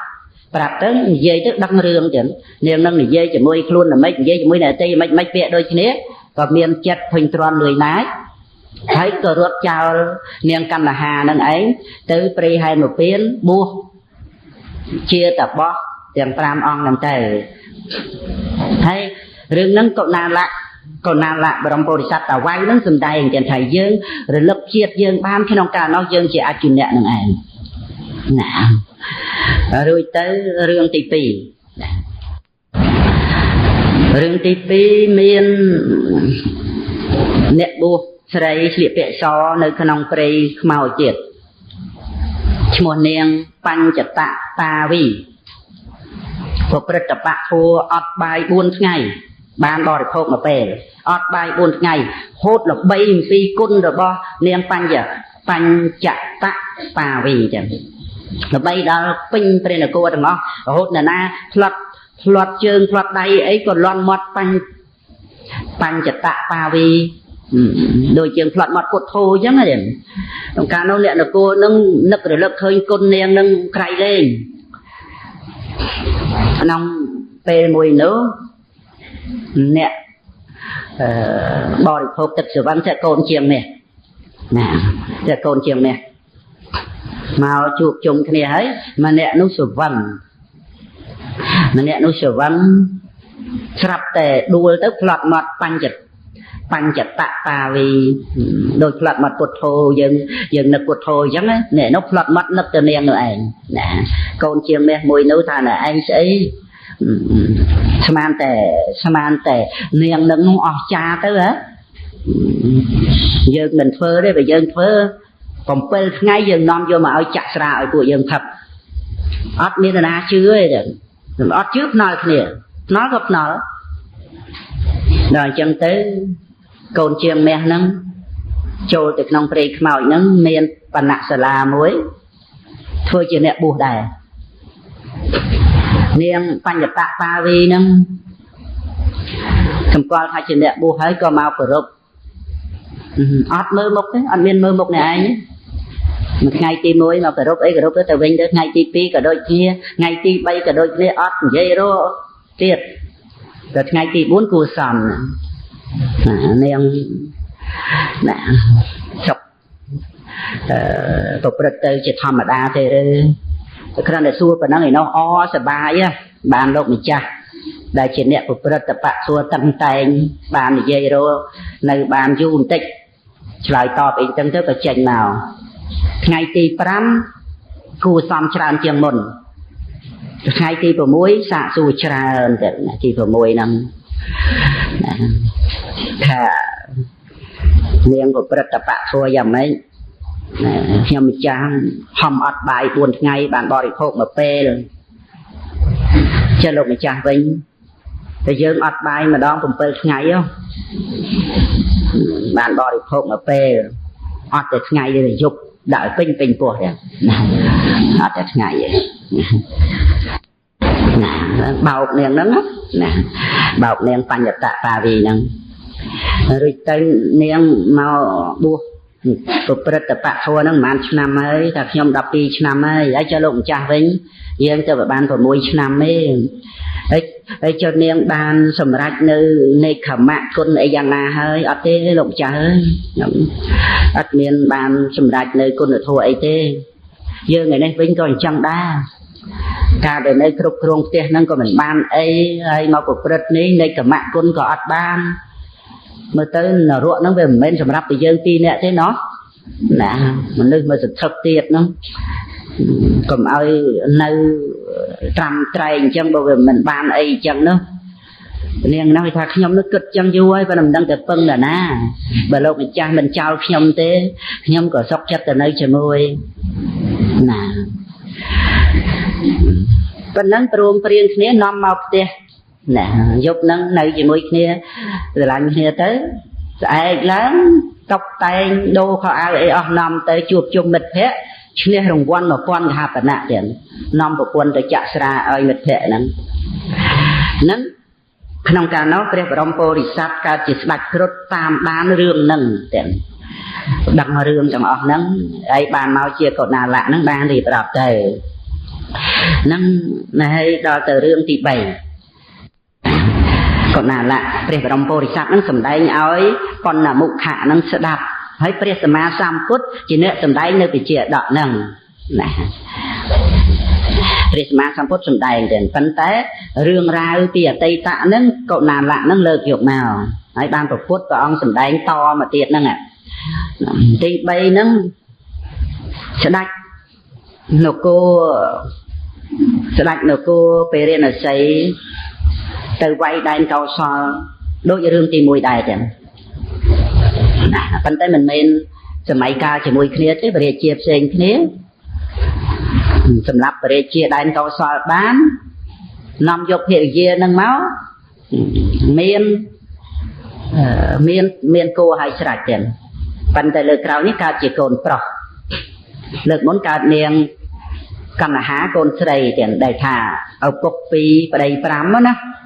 ឪពុក2ឪពុកបង្កើត1បរិជាដែនកោសលហើយមួយទៀតប្របាទដែនកាសីនេះដែលថាឪពុក2នោះហើយប្តី5នោះដល់លើកនេះមកដល់ពេលមកកើតជាកូនប្រុសរឿងមួយផ្សេងទៀតកើតជាកូនប្រុសណាម្ដាយគិតថាកូនយើងប្រុសអញ្ចឹងព្រះរាជានឹងគិតថាជាកូនរបស់សត្រូវហើយនឹងសម្លាប់កូនយើងជាពិតប្រាកដយើងមិនឲ្យកូនយើងត្រូវព្រះរាជាសម្លាប់ទេក៏នាំយកកូននឹងទៅដាក់នៅក្នុងព្រៃស្មសានទៀតសងព្រេងតែមុខតែព្រះរាជាសម្លាប់ហើយព្រោះជាកូនរបស់សត្រូវនឹងព្រះអង្គដាក់បានហើយកូនសត្រូវនេះព្រោះឪពុកកូននឹងគឺជាប្របាទកោសលដែលព្រះរាជានៅដែនកាសីនឹងទៅសម្លាប់ដណ្ដើមយកនគរនោះប៉ុន្តែមិនសម្លាប់ភរិយាទេនាំយកភរិយារបស់ប្របាទកោសលនឹងមកធ្វើជាភរិយាហើយកើតកូនមកនឹងកូនប្រុសហ្នឹងអញ្ចឹងម្ដាយនឹងភ័យនឹកក្រែងលោព្រះរាជាដែនកាសីនឹងសម្លាប់កូនហ្នឹងព្រោះជាបៃតាហ្នឹងព្រះរាជាអ្នកសម្លាប់ហើយមិនចង់ទុកកូនទៀតម្ដាយនឹងគិតតែខ្លួនឯងទេមិនចង់ទុកកូនទៀតក្រែងលោកកូននឹងសងសឹកសងគំនុំដែលព្រះរាជាសម្លាប់បៃតាហ្នឹងម្ដាយនឹងគិតតែខ្លួនឯងទេបានយកកូននឹងទៅដាក់នៅព្រៃស្មសានហើយឪពុករបស់កូននឹងព្រះរាជាដែនកោសលដែលចៅជីបង្គត់ទៅចាញ់សង្គ្រាមនេះកើតជារុក្ខទេវតាទៀតបានបណ្ដាលឲ្យអ្នកខ្វៀលពពេនឹងគៀងពពេមកកន្លែងហ្នឹងឯងមេពពេមួយហ្នឹងដាក់ដោះឲ្យកូននឹងបៅទៅណាដល់អ្នកខ្វៀលពពេនឹងបានជួបហេតុការណ៍ហ្នឹងក៏ស្រឡាញ់យកទៅចិញ្ចឹមយកទៅឲ្យប្រពន្ធនឹងចិញ្ចឹមទៅប្រពន្ធនឹងអត់មានកូនវាអត់មានទឹកដោះដល់អត់មានទឹកដោះឲ្យកូននឹងបៅដោះមេពពេនឹងទៅបើបានប្រមាណខែប្រពេនឹងងាប់ឲ្យបើដោះមេប្រពេមួយទៀតមេប្រពេនឹងងាប់ទៀតដល់អញ្ចឹងបរោះជាប្តីមុនដំបូងស្រឡាញ់ទៅក្រោយមក mình đang chia mình nu chừng rái ấy giờ mấy chứ chết để ao ngoặt mê và pê giống là có dốt được đạn được nông chất năng nuôi thông bật cột thấy và đại tập nè từ cô chăm đi nè chọc tới cầm bông tức khơi nó rớt vô màu sờ lành đến chính chắn bán không tới hột dụ công ty năm nè hột dụ của mùi tầm đọt thấy nè từ cô chăm đi lớn tay để trôi tới để chỉ vén phơi chiên chuột trôi bay bay chèn chèn đó từ pe cô nâng thông pe mùi nâng vô cô từ đá chui phơi cái càng hết không phải chỉ vén nè để chỉ vén nó cứ nơi không được cô về là xây nó á hơi mà hai xây nó mình to bị vô cô từ chào không phải mà xa nó chào nó đôi còn non là không chết đấy cực luôn anh còn ở đây chia sầm lạp nó sòng tam Việt Nam tới nữa rồi máu miếng côn sậy nè miếng côn sậy mua có rong kẹt tề vì cả rong kẹt tề vì đừng anh vừa đầm nay cho láng từ chuột nâng bòn này anh vậy nữa cái nọ còn nghe thả bòn thế mày chỉ mùi cái này ở bục thình nía nó thấy có chập chất vấp món thà lanh chẳng thà lanh hốt từ mau cho láng có luộc lẹ thà lanh kia từ rồi hốt đó từ cô nè là cô đi đó nâng đắng vào kinh lắm cặp tôi là bề chế ao chắp và đó nâng máu đầm bay nâng cặp tốt thấy rít vào đó vì này chay cái đây tới thảm miền tốt nguồn á mình mới ao slap rồi đấy một nòng slap vừa từ là cam ở cây lên sân bán lúc cái tê và đa chỉ bay đa nè màu trôi chỉ môi nên đang phê dê nè tiền trôi chỉ môi nên đang mãi xây phê dê nè ná để cả để nơi đàn cao so nâng mình chỉ phê dê làm mấy slap con này nhà nhung đã con nữa nè trôi mau chỉ môi đang mãi xây để chia nó áo mãi xây nó bọc rạp túi để chia riệp rọp rương tao ngó tiền riệp rọp rương ha côn pro ni mình men côn ở na thế cứ chỉ côn là bọc nhau mình cha nâng anh tam bật vì muốn nhau mình cha nâng ban côn mục sa chỉ vua bảo ông thà bật nhau mình cha nâng slap tam bật nhau mình cha nâng cây lô bảo ông nâng sầm lap côn nhau mình cha đòi chặt tục tha chỉ côn thật trâu nhau mình cha khi vô côn nâng từ cháu nó prey smart san nhom xôm áp hay tốt để nhom ban cả họ của ông hay rương ráo to từ tiệt nâng cứ nẹt về của pe nó đang vô tới chỉnh chân hay ao bao đo mê của pe riết rót từ món mê pe cho từ ngọt tới ban phần đại đặt trong năng trao tới ban nẹt để màu phơi cái càng ấy trong bể chỉ vang nè rồi vô mà chỉnh chân nâng ba của ông mình chưa tới hai nẹt từng ông nâng màu xạ xua chia phần to tới lúc cái tê và đa nó mà châu niên nó cứ dễ chân mong chẳng anh niên nó miền đăng rương sắp rụp ấy cứ thì vô côn từ trao nông bê mà sang tới lên đăng rương chị ta đây tại ở cục cái ao niên nó dây đằng thấy ao hai mà xù bê chiết chặt chanh hai ao mà xù chẳng hai tới ở cục mà đây chị ta cô chăm đi nó rip rap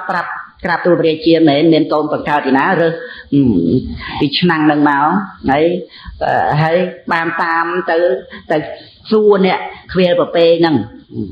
đăng tam mà hai xây nâng prap cả nè khuya vào pe nâng vấn đề nên vào ba sơ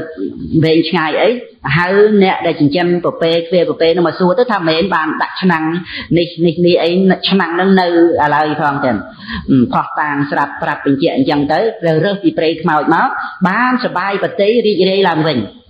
nèสบายปฏิปริเชียท่าโอ้คือ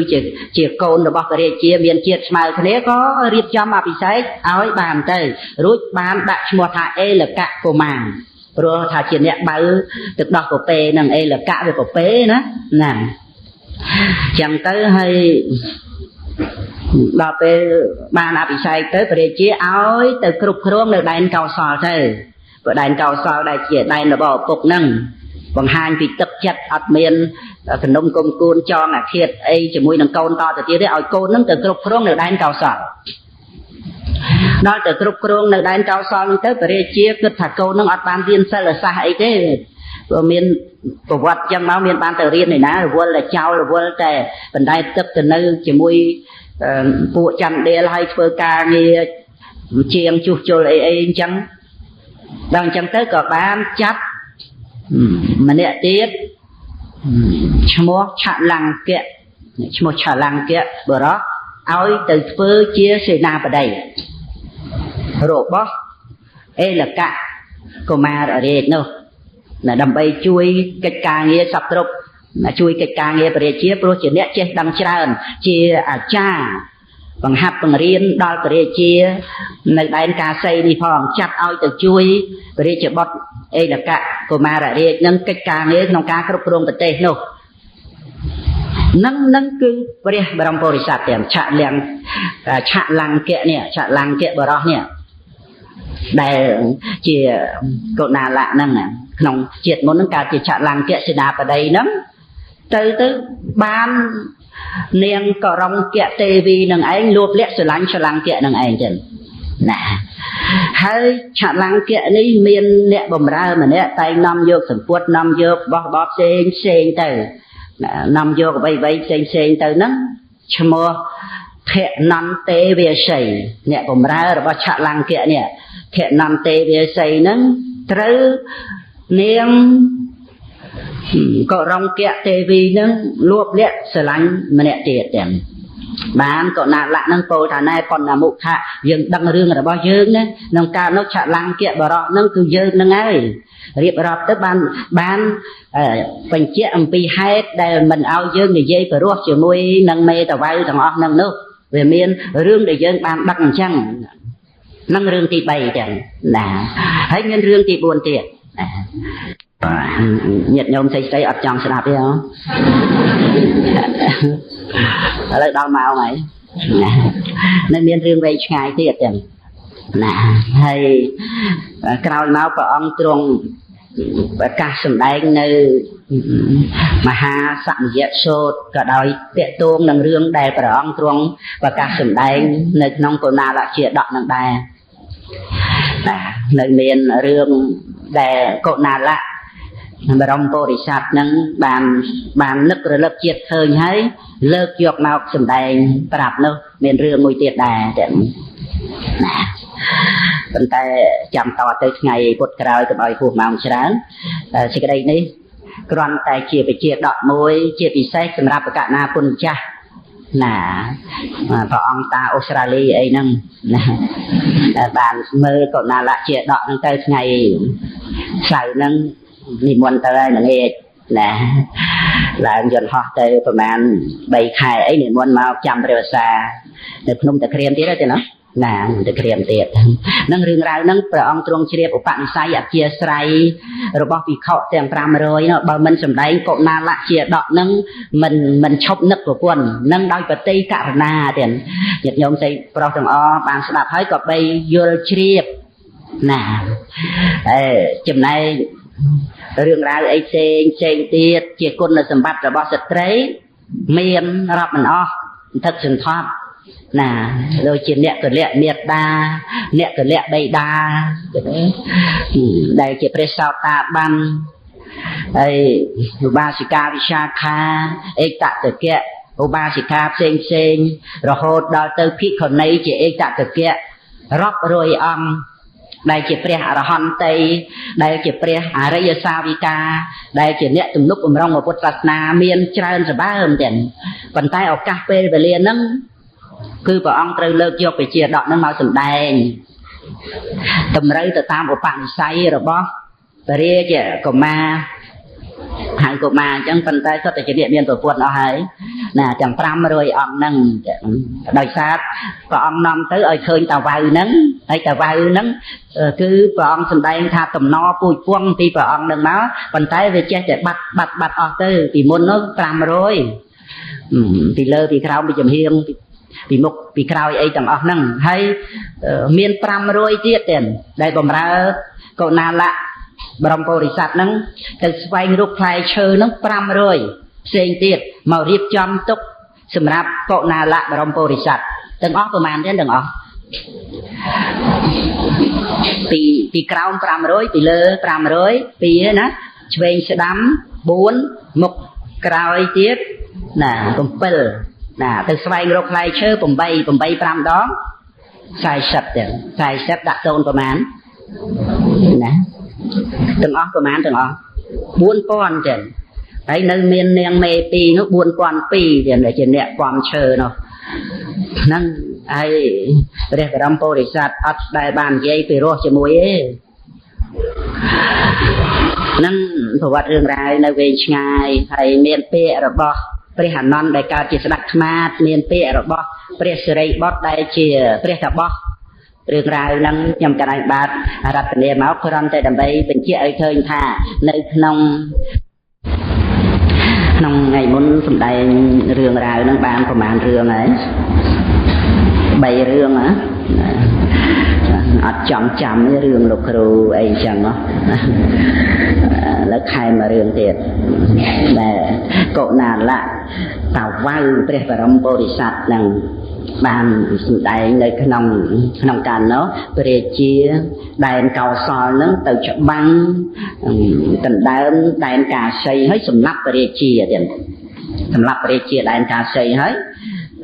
ដណ្ដើមយកភរិយារបស់ព្រះរាជាដែនកាសីនឹងមកទាំងដែលមហេសីរបស់ព្រះរាជានៅដែនកាសីនឹងមានគោក៏យកមកឲ្យស្រឡាញ់ពេញចិត្តលើកតម្កើងជាអក្កមហេសីហើយដល់ទៅពេលមានបុត្រប្រុសហើយក៏ស្រឡាញ់ពេញចិត្តដូចជាបុត្របង្កើតអញ្ចឹងប្របាទកោសលណាចឹងដល់ទៅពេលធំឡើងនឹងរៀបចំអភិសេកឲ្យទៅគ្រងរាជ្យនៅឯដែនកាសីនគរពរាណសីដែនកាសីចឹងឲ្យទៅគ្រប់គ្រងនគរខាងបៃតាហ្នឹងទៅដល់ទៅពេលមេត្តានៅឯដែនកោសលនេះយូរនឹកកូនចង់ទៅសួរកូនហ្នឹងក៏រៀបចំដោយបរិវារយ៉ាងច្រើនលាព្រះស្វាមីប្របាទដែនកោសលហ្នឹងទៅឈប់សម្រាកនៅនឹងតាមផ្លូវដាក់ដំណាក់តាមផ្លូវក្នុងកាលនោះមានព្រាហ្មណ៍នុម្នាក់ណាឈ្មោះបញ្ចាលៈចន្ទៈណាមានរូបរាងស្អាតទេនាំយ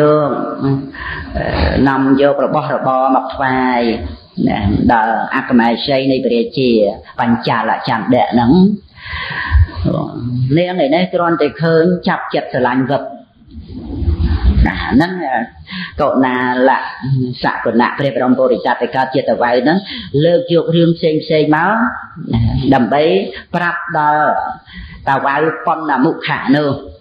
ហើយវិជាដកហ្នឹងព្រះសម្មាសម្ពុទ្ធព្រះអង្គទ្រង់ត្រាស់សម្ដែងដើម្បីទូលមានភិក្ខុទាំង500អង្គខាងកោលយៈវង្ស250ខាងសក្យវង្ស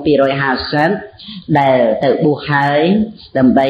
បូជាថ្វាយព្រះអង្គដោយពួកពញាតិតែភរិយាហ្នឹងក៏ចេះតែផ្ញើសម្បត្តិទៅផ្ដាំផ្ញើទៅនឹករលឹកស្វាមីអញ្ចឹងហើយលោកក៏រំជើបរំជួលក្នុងចិត្តនឹកភរិយាហ្នឹងណាដែលទៅតែរៀបការឲ្យខ្លះយូរឆ្នាំអីខ្លះនឹករលឹកហ្នឹងព្រះអង្គនាំទៅព្រៃហែមកពេលហ្នឹងឲ្យឃើញតាវៅហ្នឹងហើយព្រះអង្គសម្ដែងកោណាលជាដកដើម្បីជួយភិក្ខុទាំង500អង្គហ្នឹងតែព្រះអង្គនាំទៅដោយរិទ្ធណាប៉ុន្តែដោយអំណាចពជាដកហ្នឹងធ្វើឲ្យភិក្ខុបានសម្រេចគុណធម៌ចន្ទខ្ពស់មុនមកវិញដោយខ្លួនឯងទេដោយរិទ្ធខ្លួនឯងហើយកោណាល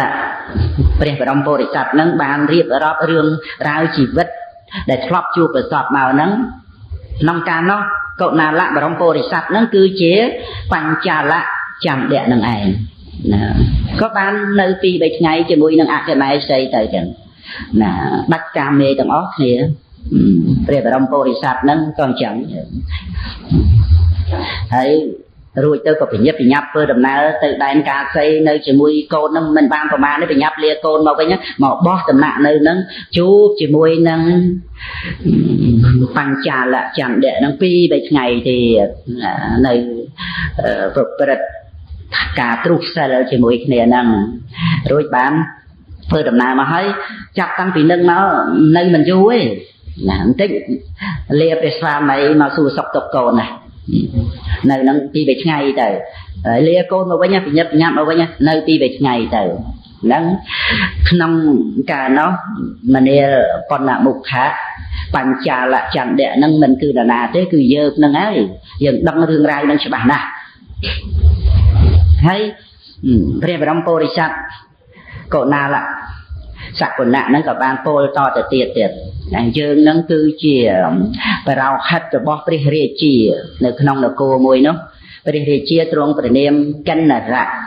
miền mai xây một canh là đây dần nè pri chia trong pri niệm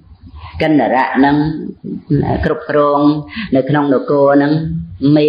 miền dương đại chỉ pan cha lại chẳng để nâng đại chỉ và rau hạt nông ca nóc miền mà hay xây mua canh là rầy nơi nằm vị miền và sạp nắng nông bê và rong chữ vàng hay nơi bị thằng cao vì miền nắng miền tàu pri nuôi không ấy mấy những người sùng giống vì lơ cầm pe nhớ cầm phèn để chở vang nó bị sùng giống chóc tới mà hàng thiệt nói nơi bị hàng cay cầm phèn để chở vang nắng cầm pe nơi bị hàng cay nó nơi cọp nắng men mà nút côm non cao mà nè rụp riêng là cọp đốt mà nút pre chẳng được đảng pe mũi niềm canh ở đây tv ban khơi mà nút non côm mà nút hay mà nút prét hết chẳng có bàn tay cao thì cái đây sẽ lành mà nút năng làm chẳng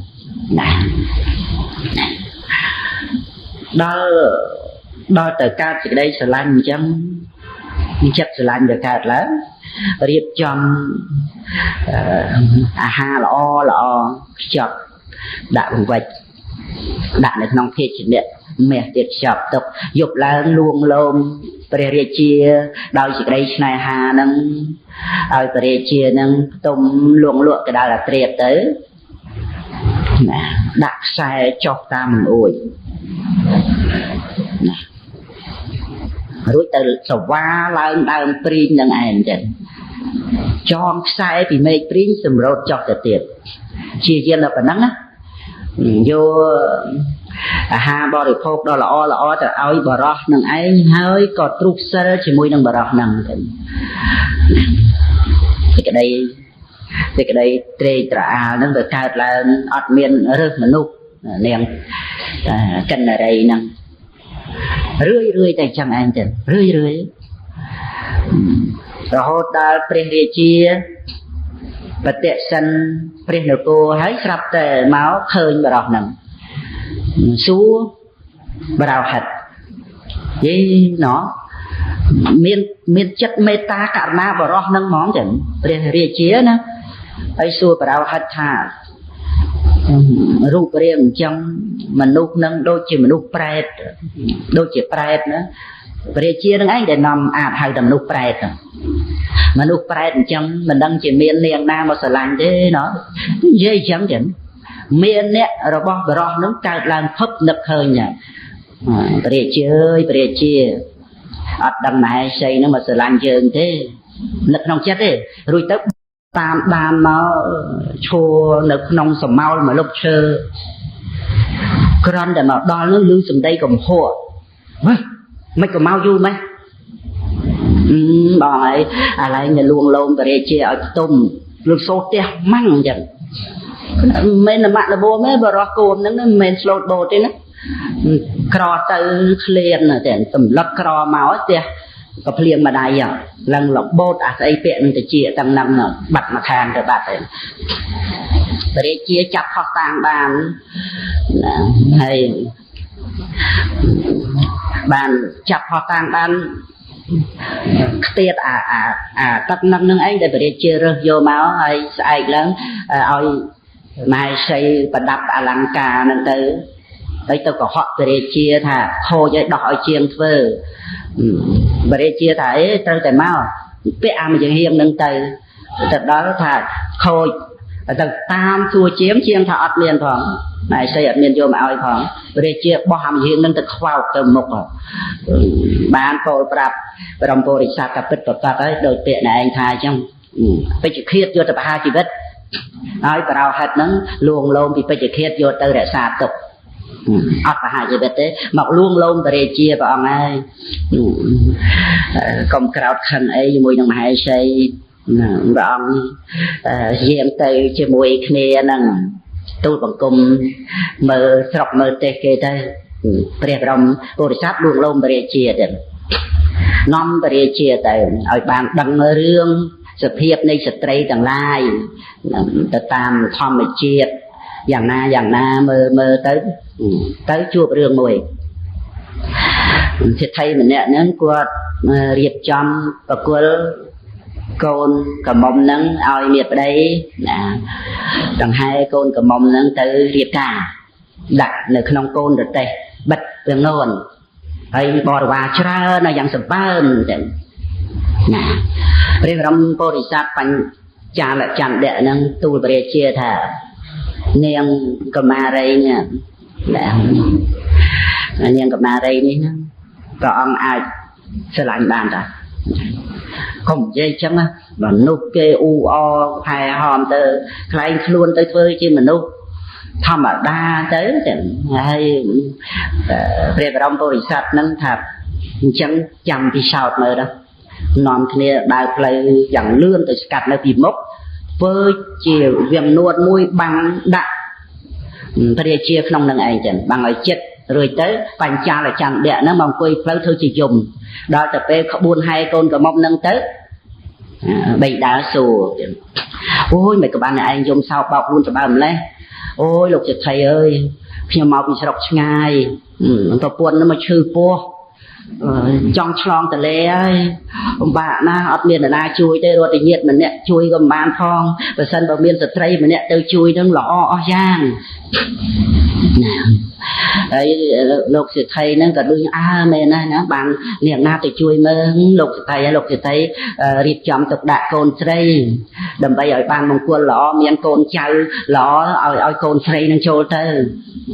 លោកសេដ្ឋីមែនណាមង្គលល្អឲ្យកូនហ្នឹងទៅដើម្បីបានជួយសង្គ្រោះគេឲ្យមានកូនហ្នឹងវាបានបន់ហើយគាត់ចង់បានចៅនោះរៀបការឲ្យឆាប់បានចៅវាមានមង្គលភាពកើតឡើងអញ្ចឹងទៅឲ្យកូនកំមុំនឹងឯងចូលទៅណាព្រោះតែចូលទៅជួបព្រះជាវឹបបានព្រះជាបាទ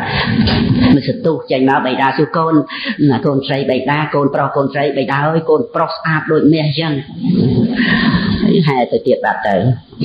បានបញ្ចាលចន្ទៈចូលទៅជួបព្រះជាណាព្រះជាជ្រាបមករឿងហ្នឹងចិត្តទៅនាំទៅពិសោធន៍រកឧបាយវិធីផ្សេងឲ្យព្រះជាយល់រឿងទាំងអស់ហ្នឹងពេលត្រឡប់ចូលព្រះនគរវិញលើកលែងទោសបហាជីវិតម៉ែស្រីកិនរីហ្នឹងទៅឲ្យទៅនៅឆ្ងាយទៅហើយមិនផុតពីរៀបចំអភិសេកស្ត្រីម្នាក់ដទៃជាម៉ែស្រីដដែលឡើងវិញណាហ្នឹងហើយព្រះបរមពុរិស័ទណាក្នុងភាពជាតាវៅទៅណាកុណាលៈនេះសំដែងច្រើនណាស់ណាពីរឿងរូបសម្លេងក្លិនរសសម្ផស្សគឺជាអាវុធរបស់ស្ត្រីទៀតណាគុណចាស់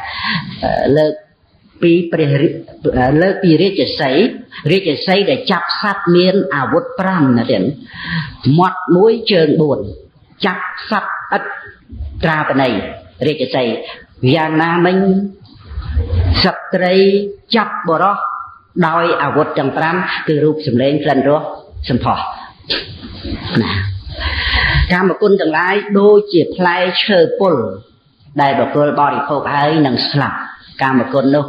ដែលបុគ្គលជ្រុកងប់ទៅហើយនឹងដល់នៅសេចក្តីស្លាប់ដោយសារតែកាមគុណនោះឯងដូចជាបុគ្គលបរិភោគនៅផ្លែឈើពុលហើយក្រៅពីនឹងទៀតកាលណាគុណចាស់និមន្តមើលខ្លួនឯងចុះណាអ្វីទាំងអស់មយាស្រី40ក៏នៅក្នុងនឹងដែរណាទាំងក្នុងកុណាលៈជាដក3ដកខ្មែរយើងលេខ61ណានិមន្តជ្រាប chẳng tới hay thua ní cứព្រះបរមពុរិស័ទនឹងសម្ដែងរៀបរាប់ឲ្យបណ្ណមុខៈស្ដាប់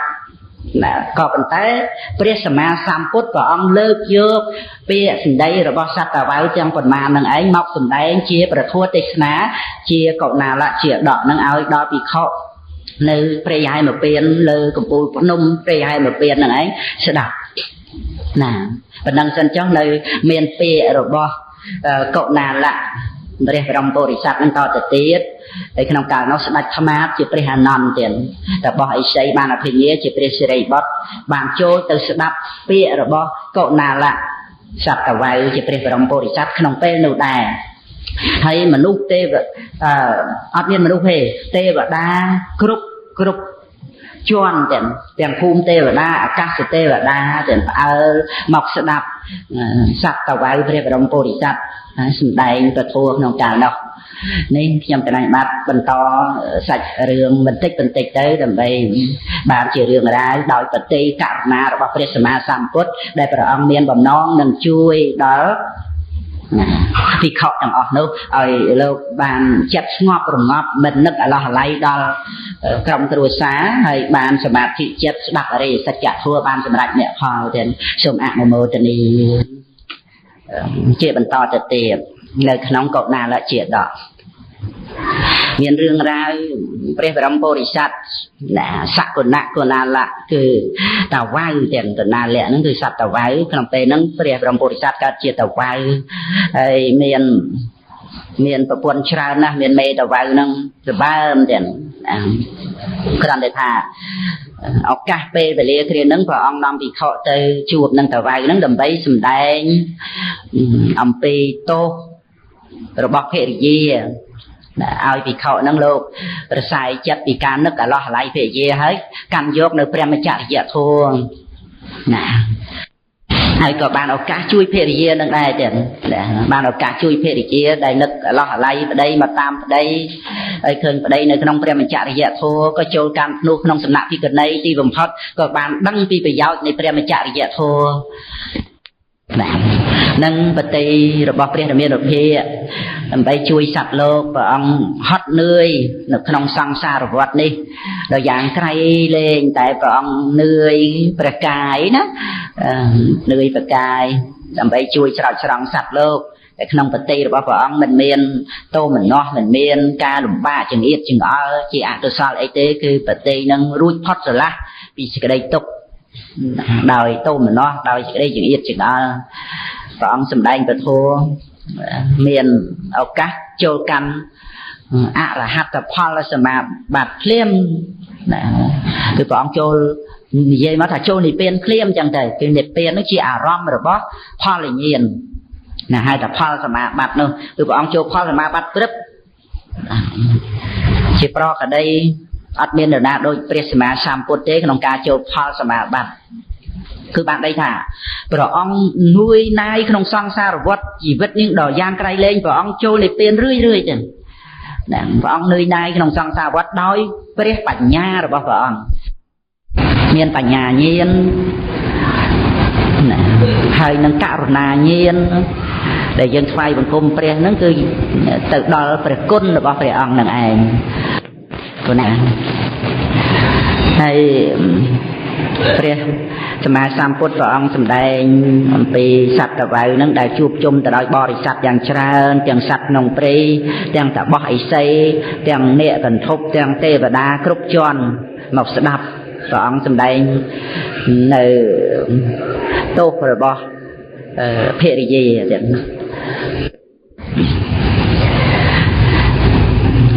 មិនមែនអ្នកស្ដាប់នឹងតិចត្រឹមតែបណ្ណមុខៈអីណាមកច្រើនណាព្រះអានន្ទក្នុងកាលនោះជាស្ដេចខ្មាតក៏មកព្រះសិរីបុត្រនិរតៈតាបោះបានអភិញ្ញានឹងក៏តែមកសម្ដែងនៅពគាថាផ្សេងទៅព្រះអត្តកថាក៏បញ្យល់សាច់រឿងទាំងអស់ហ្នឹងរហូត1 2 3 4មកមានរឿងបញ្ចបាបៃយើងធ្លាប់ឮបញ្ចបាបាណាចឹងហ្នឹងក៏កុណាលៈព្រះបរមពុរិស័ទហ្នឹងសម្ដែងដែរណានាងបញ្ចបាបៃហ្នឹង នាងនឹងមានសភាពអាក្រក់ដែលជាផលរបស់បាប5យ៉ាងទៀតគឺដៃជើងភ្នែកច្រមុះមាត់ខុសកន្លែងវាបោចធំតូចអីចឹងទៅណាដូចកូនបិសាចចឹងវាខុសពីមនុស្សធម្មតានៅនឹងភូមិមួយខាងកើតខ្លោងទ្វារនគរពារាណសីក៏ប៉ុន្តែវាមានរឿងរ៉ាវជាមួយនឹងនាងបញ្ញបាបៃហ្នឹងពេលដែលព្រះរាជានគរពារាណសីនឹងឯងខ្លែងខ្លួនព្រះអង្គយាងស៊ើបការពិតពីអ្នកស្រុកតើតេះដៀលព្រះអង្គ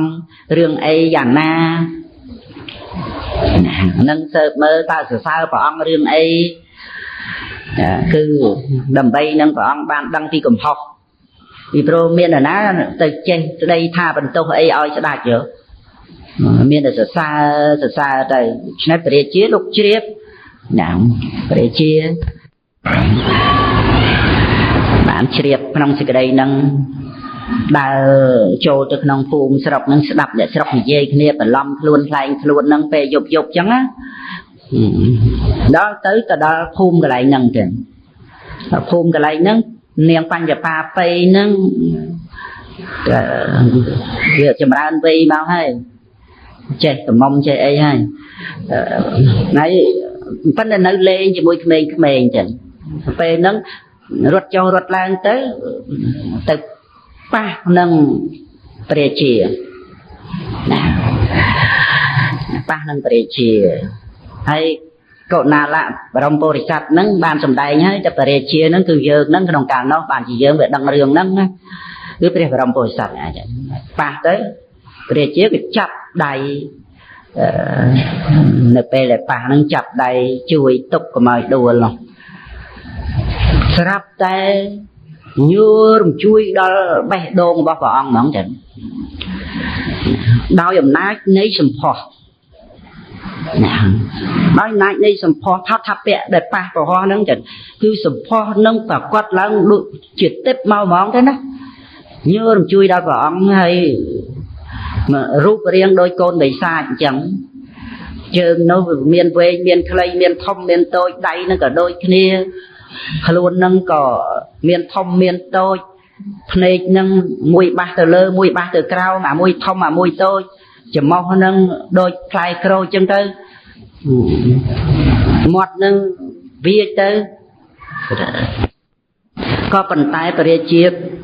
ទប់រាគាអត់បានទេណាសម្ផស្សហ្នឹងគឺថាញួយរំជួត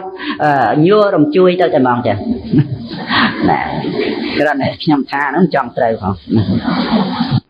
ណាដោយសម្ផស្សហ្នឹងជាទឹកព្រះរាជាស្រឡាញ់ហ្មងទប់រាគាហ្នឹងមិនបានចង់ចាប់ចង់ប៉ះសាច់គេនឹងហ្មងទេប៉ះទៅនឹងយើងដឹងហើយថាសាច់នៅស្រីវាទន់យ៉ាងនេះណាទេណាទន់តែ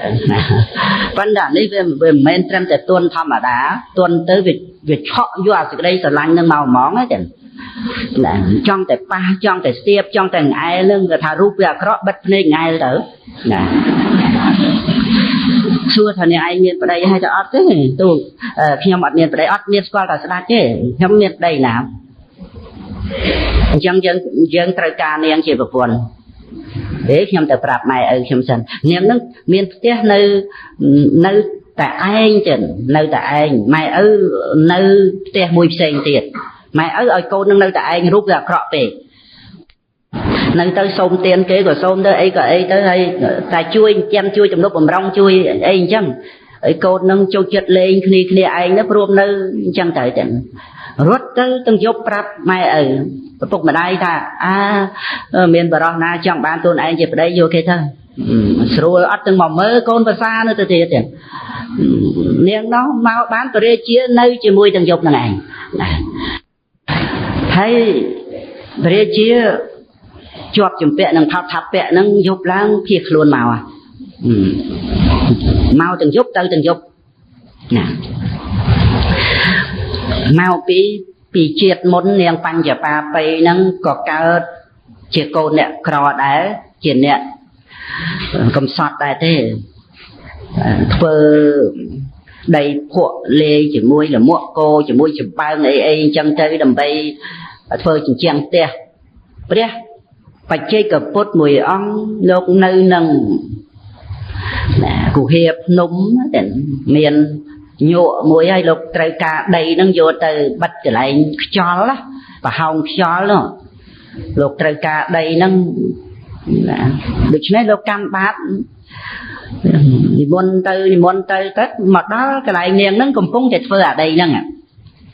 ហ្នឹងពីជាតិមុននៃនាងបញ្ញបាបៃហ្នឹងខឹងហ្មងយើងខឹងព្រះវិជ័យកពុទ្ធបាបត្រង់អាខឹងហ្នឹងសម្លឹងទៅធ្វើមាត់វាទៅធ្វើដៃទៅជើងទៅគ្រាន់តែដីមកសុំដែរដីអញ្ចឹងគ្រាន់តែដីមកសុំដែរសម្លឹងចិត្តអាក្រក់កើតឡើងស្រាប់តែព្រះវិជ័យពុទ្ធគង់នៅស្ងៀមញញឹមប្រភពដោយប្រចាំពេញវងមកអញ្ចឹងមើលទៅម្ដងទៀតអូអញស្ដីឲ្យមិញស្មានតែខឹងអត់ខឹងក៏កើតចិត្តចូលចិត្តឡើងវិញពូតដីមកដុំល្មមដាក់ចូលបាតហ្នឹងដាក់ទៅក្នុងបាតទៅព្រះវិជ័យពុទ្ធយកដីហ្នឹងមកធ្វើជាងបិទខ្យល់វាមានប្រហោងខ្យល់ចូលប៉ុណ្ណឹងនាងហ្នឹងតែ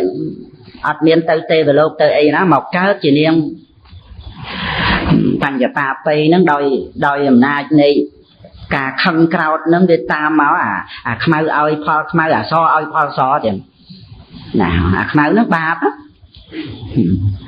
កើតមកអាបាបហ្នឹងវាឲ្យអញ្ចឹងដោយសារទោសនៃការខឹងក្រោតហើយមិនខឹងទៅចំតាណាចំព្រះវិជ័យកពុទ្ធទេនេះបាបវាមានឧបនិស្សយបច្ច័យកើតឡើងមកអាភ្នែកសន្លក់សន្លឹងអាពេកមាត់ស្អីហ្នឹងទៅអាធ្វើចំមុះមរិចដាក់ព្រះវិជ័យកពុទ្ធទៅមកវិញទាំងអស់ទាំងដៃទាំងជើងអីហ្នឹងប៉ុន្តែអានិសង្ឃដែលបានឲ្យដីទៅនោះណាពូតដីច្បាច់ដីទៅនេះកម្លាំងដីដែលពូតច្បាច់ទៅនេះគឺសម្ផស្សខ្លាំងនៅនឹងដៃនោះហ្មងចឹងណាហើយវាមិនមែនមានតែដៃទេណាវាមានពូជដែលរៀបចំឲ្យសម្ផស្សនឹងផ្សព្វផ្សាយពេញកាយទៅទាំងអស់ចឹងបានជាបរិជាជាប់ជំពាក់នឹងថោតថាពៈនឹងមែនទេចឹងណាមកនឹងអត់មានចង់មកមើលរូបទេមកតែយប់មានទៅល្អអីរូបប៉ុន្តែតែបានប៉ះហើយគឺថាចិត្តនឹងវាបាត់ទុកបាត់កង្វល់ទេណាអាដែលសេចក្តីសប្បាយវាកើតឡើងលោភៈវាកើតឡើងនឹងថោតថាពៈនឹងវាមិនដែលដូចជានាំគ្នាហោះអញ្ចឹងណាអានឹងបានវាជាប់ចិត្តនោះណាវាធ្វើឲ្យចិត្តនឹងវាសប្បាយអត់មានខ្វល់ខ្វាយរឿងទុករឿងកង្វល់អីទៀតលោភៈដែលវាកើតឡើងប្រកបដោយរាគៈដ៏ខ្លាំងក្លាព្រោះតែថោតថាពៈនោះ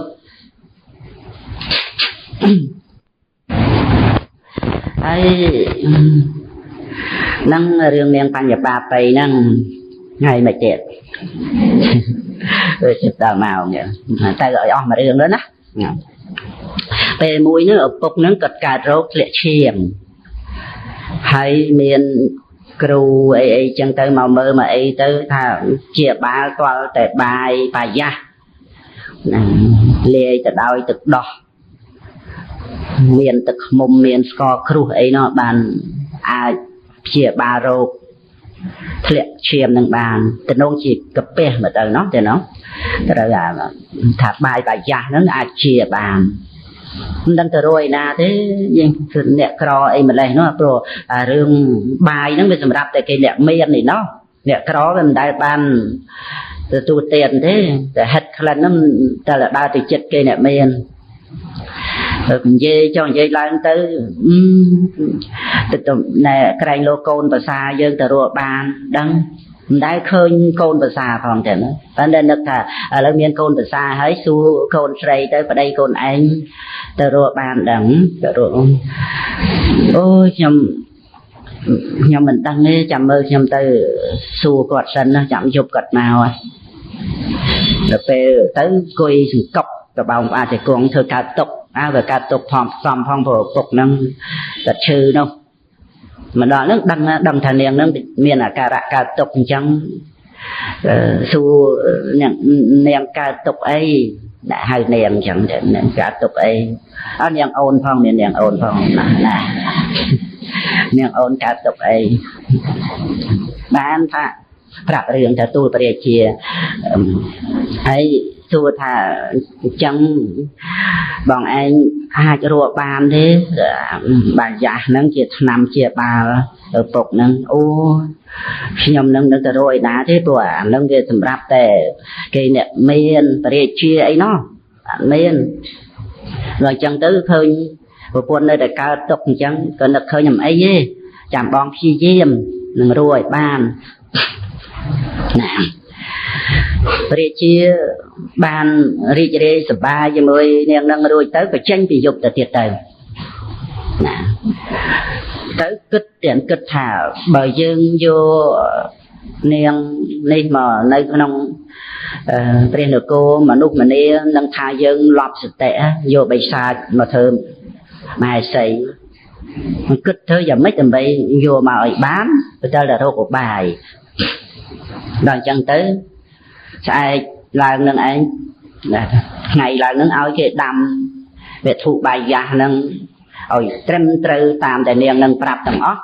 ហើយខ្ចប់ដាក់នឹងស្លឹកឈើទៀតស្លឹកឈូកយកមកខ្ចប់មួយហ្នឹងគឺធម្មតាមួយទៀតហ្នឹងឯងដាក់ស្នៀតសក់កែវមณีទៀតណា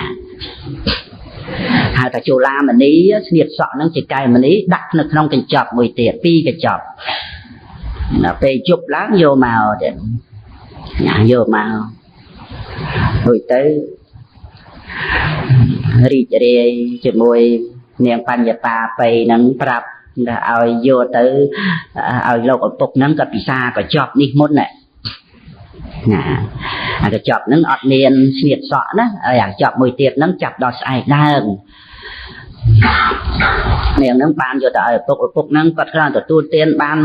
មួយចំណែកប៉ុណ្ណឹងវាជ្រួតជ្រាបសពសារពាង្គកាយចុះអ្នកក្រវាមិនដែលមានឲ្យជារស់អីជ្រួតជ្រាបប៉ុណ្ណឹងអូមានកម្លាំងព្រឹសឡើងទាំងរួចអាណិតប្រពន្ធអាណិតកូនទុកឲ្យប្រពន្ធកូនហ្នឹងទទួលទានបានដល់3នាក់មកកញ្ចប់ហ្នឹងមានកម្លាំងកំហែងមែនទេហ្មងទាំងណារួចទៅមកកញ្ចប់ទៀតហ្នឹងទុកវាស្រួលបួលណាចាំបន្តទៅពេលក្រោយណាមិនបានសើចខ្ញុំទេតែជាប់គោះម៉ោងតិចចុះណាតែថាទុកពេលក្រោយមែនទុកអាអ្នកធុបាយយ៉ាស់ហ្នឹងមកកញ្ចប់ទៀតហ្នឹងទុកពេលក្រោយណាដល់ទៅពេលស្អែកឡើងរាជាតុបតែងបកាយហើយប្រាប់ថាទៅយកស្នៀតសក់មកឲ្យយើងអ្នកដែលទៅយកមកនោះថារស់អត់ឃើញបាត់អញ្ចឹងឆាប់ចាត់ចែងនៅឆែកក្នុងវាំងឆែកក្នុងព្រះនគររស់អត់ឃើញឲ្យឆែកក្រៅព្រះនគរទៀតមើលក្នុងតកូលអ្នកក្រអីហ្នឹងហើយឆែករស់សពគ្រប់ទៅចំផ្ទះនាងនឹងឯងទៅហើយព្រះរាជាប្រាប់ទៀតមើលអាកញ្ចប់ស្អីហ្នឹងមើលឲ្យអស់គេទៅចាប់ឆែកឃើញនៅក្នុងអាកញ្ចប់បាយហ្នឹងចាប់ម៉ែចាប់ឪនឹងមកថាអត់ទេខ្ញុំអត់មានចោលខ្ញុំអត់លួចទេបាយនឹងគេយកមកឲ្យខ្ញុំទេណាកូនស្រីខ្ញុំសួរកូនស្រីនឹងទៀតកូនស្រីនឹងថាប្តីខ្ញុំយកមកប្តីនាងមួយណានៅឯណាថាអត់ទេខ្ញុំមិនដែលឃើញហ្មងមកតែយប់ហើយបើអ្នកឯងរស់ប្តីអ្នកឯងមិនឃើញទេគឺងាប់ទៅទាំងអស់គ្នាហ្នឹងទាំងម៉ែទាំងឪទាំងនាងហ្នឹងពុកម្ដាយនឹងយំហើយអញ្ចឹងទៅរាជបរោះក៏ទៅក្រាបទូលព្រះរាជានឹងចាត់ឲ្យគេមកសួរទៀតតើអាចចំណាំចាំអីទេប្តីរបស់នាងហ្នឹងថាខ្ញុំចំណាំរូបអត់បានទេព្រោះយប់ងងឹតមិនដឹងមុខមាត់មិនទេប៉ុន្តែបើឲ្យខ្ញុំចាប់ដៃខ្ញុំចំណាំបានតកែរឿងស្គាល់ដៃទាំងព្រោះណាអញ្ចឹងព្រះរាជាថាបើអញ្ចឹងប្រជុំប្រុសទាំងអស់ដើម្បីឲ្យនាងនឹងចាប់ដៃធ្វើជាវាំងនួនមួយបិទចោះប្រហោងវាំងនួនហ្នឹងសម្រាប់ឲ្យលូកដៃទៅនៅពេលដែលចាប់ដៃហ្នឹងបាំងវាំងនួនតែមិនឲ្យឃើញមុខទេដើម្បីឲ្យវាមូលអារម្មណ៍ទៅតាមពិតព្រះរាជាហ្នឹងមានឧបាយកលយ៉ាងម៉េចចាំមើលស្ដាប់តទៀតណាហើយនាំនឹងនាងនឹងមកបង្ហាញគេនឹងសិនអាមុនដំបងនឹងចូលវាំងនួនហ្នឹងម្នាក់ក៏ថាងាប់ហ្នឹងអាណាទៅធ្វើប្តីវាទេ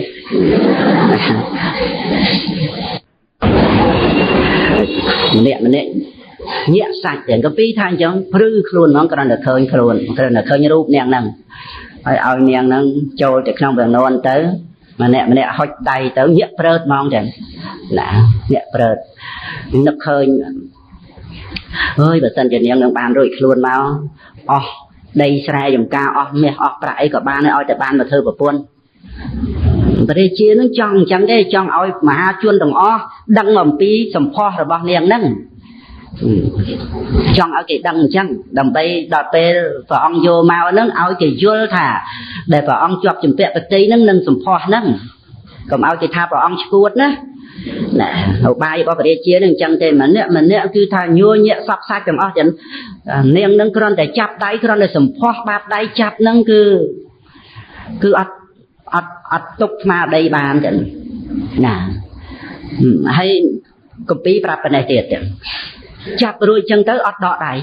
nè lúc cái ơi chắp nâng đó đó là nè phơi ca nâng đặt mỏ quạt tới bà ốp nhẹ luôn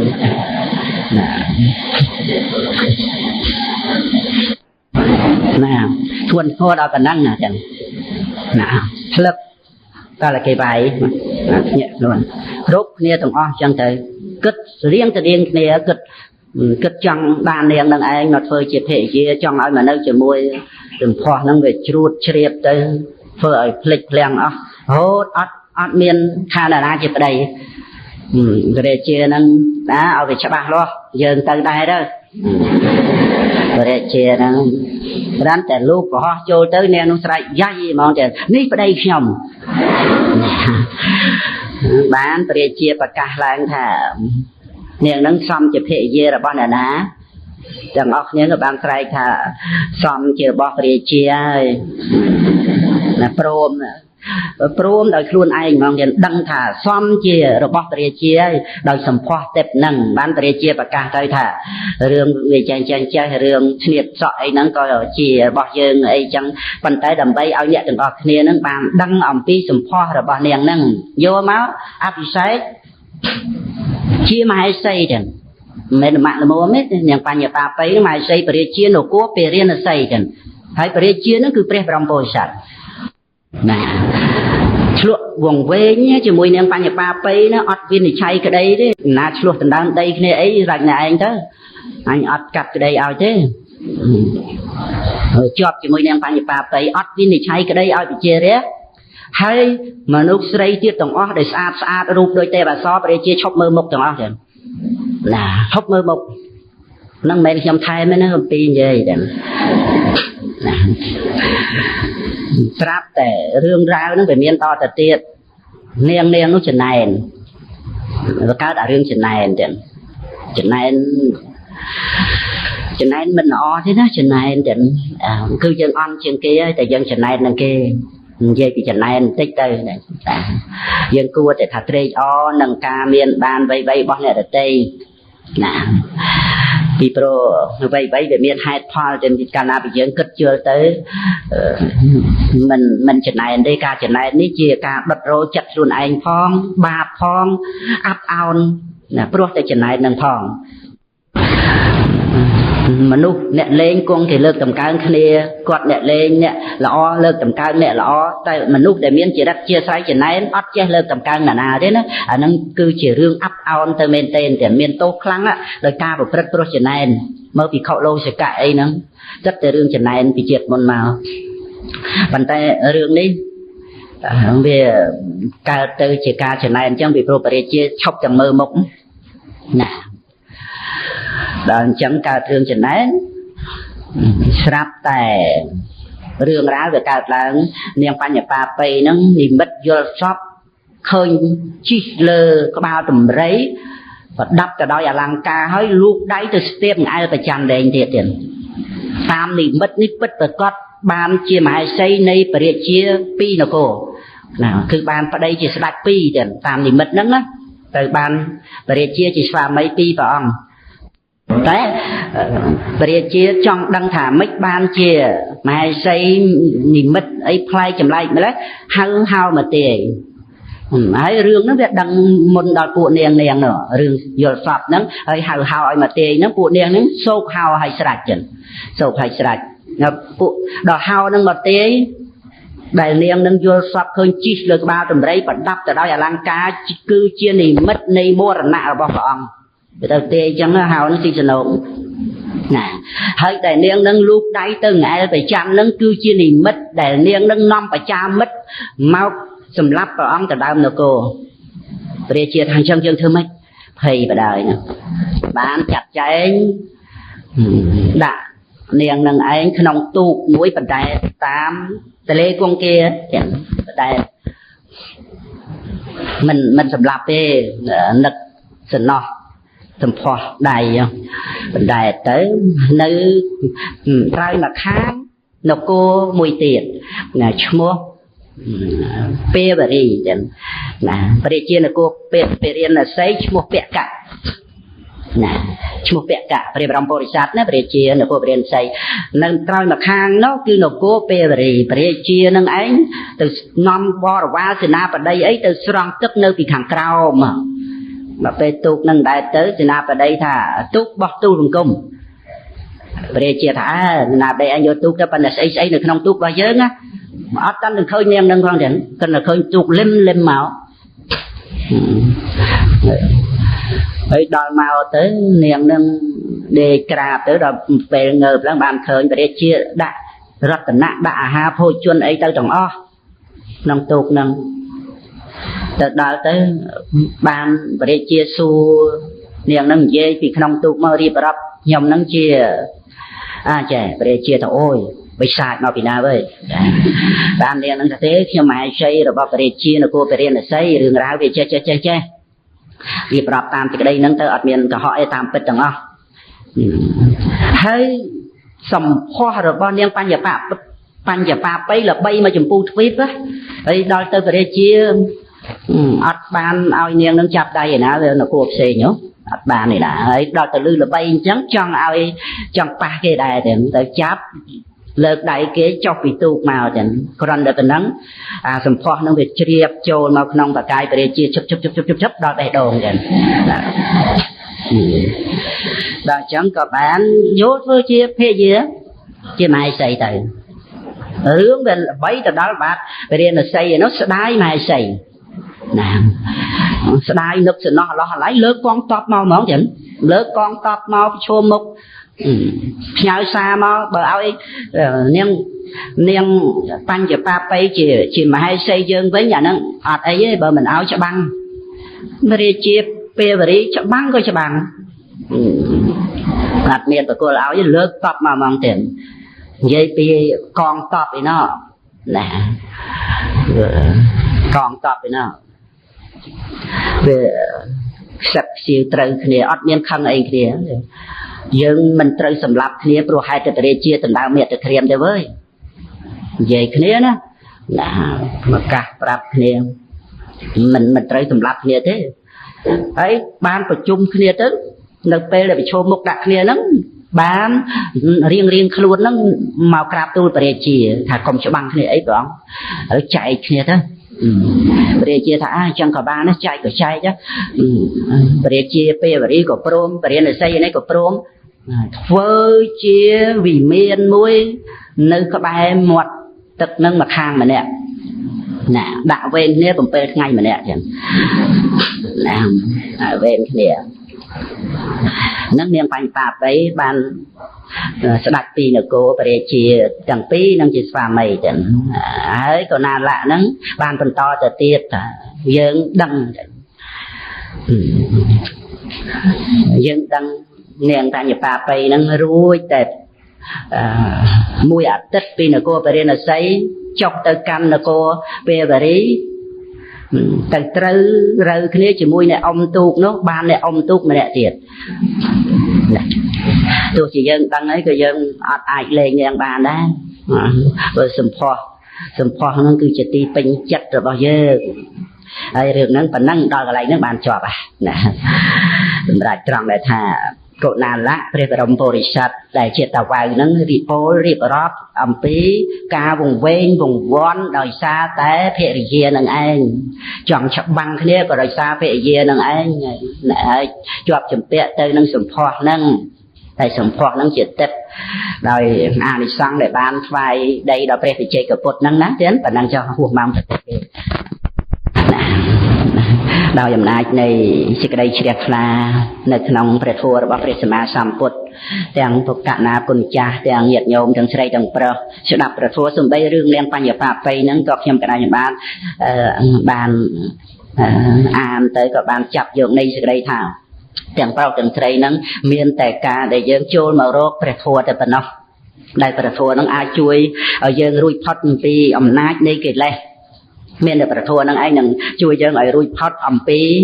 អំណាចនៃសេចក្តីទុក្ខសោកអំពីកំហុសគ្រប់យ៉ាងទាំងអស់នៅក្នុងជីវិតនេះទាំងប្រុសទាំងស្រីមែនទេទៀតណាដែលយើងចូលមករកព្រះធម៌ទៅព្រះធម៌ហ្នឹងនាំឲ្យមានការចម្រើនរុងរឿង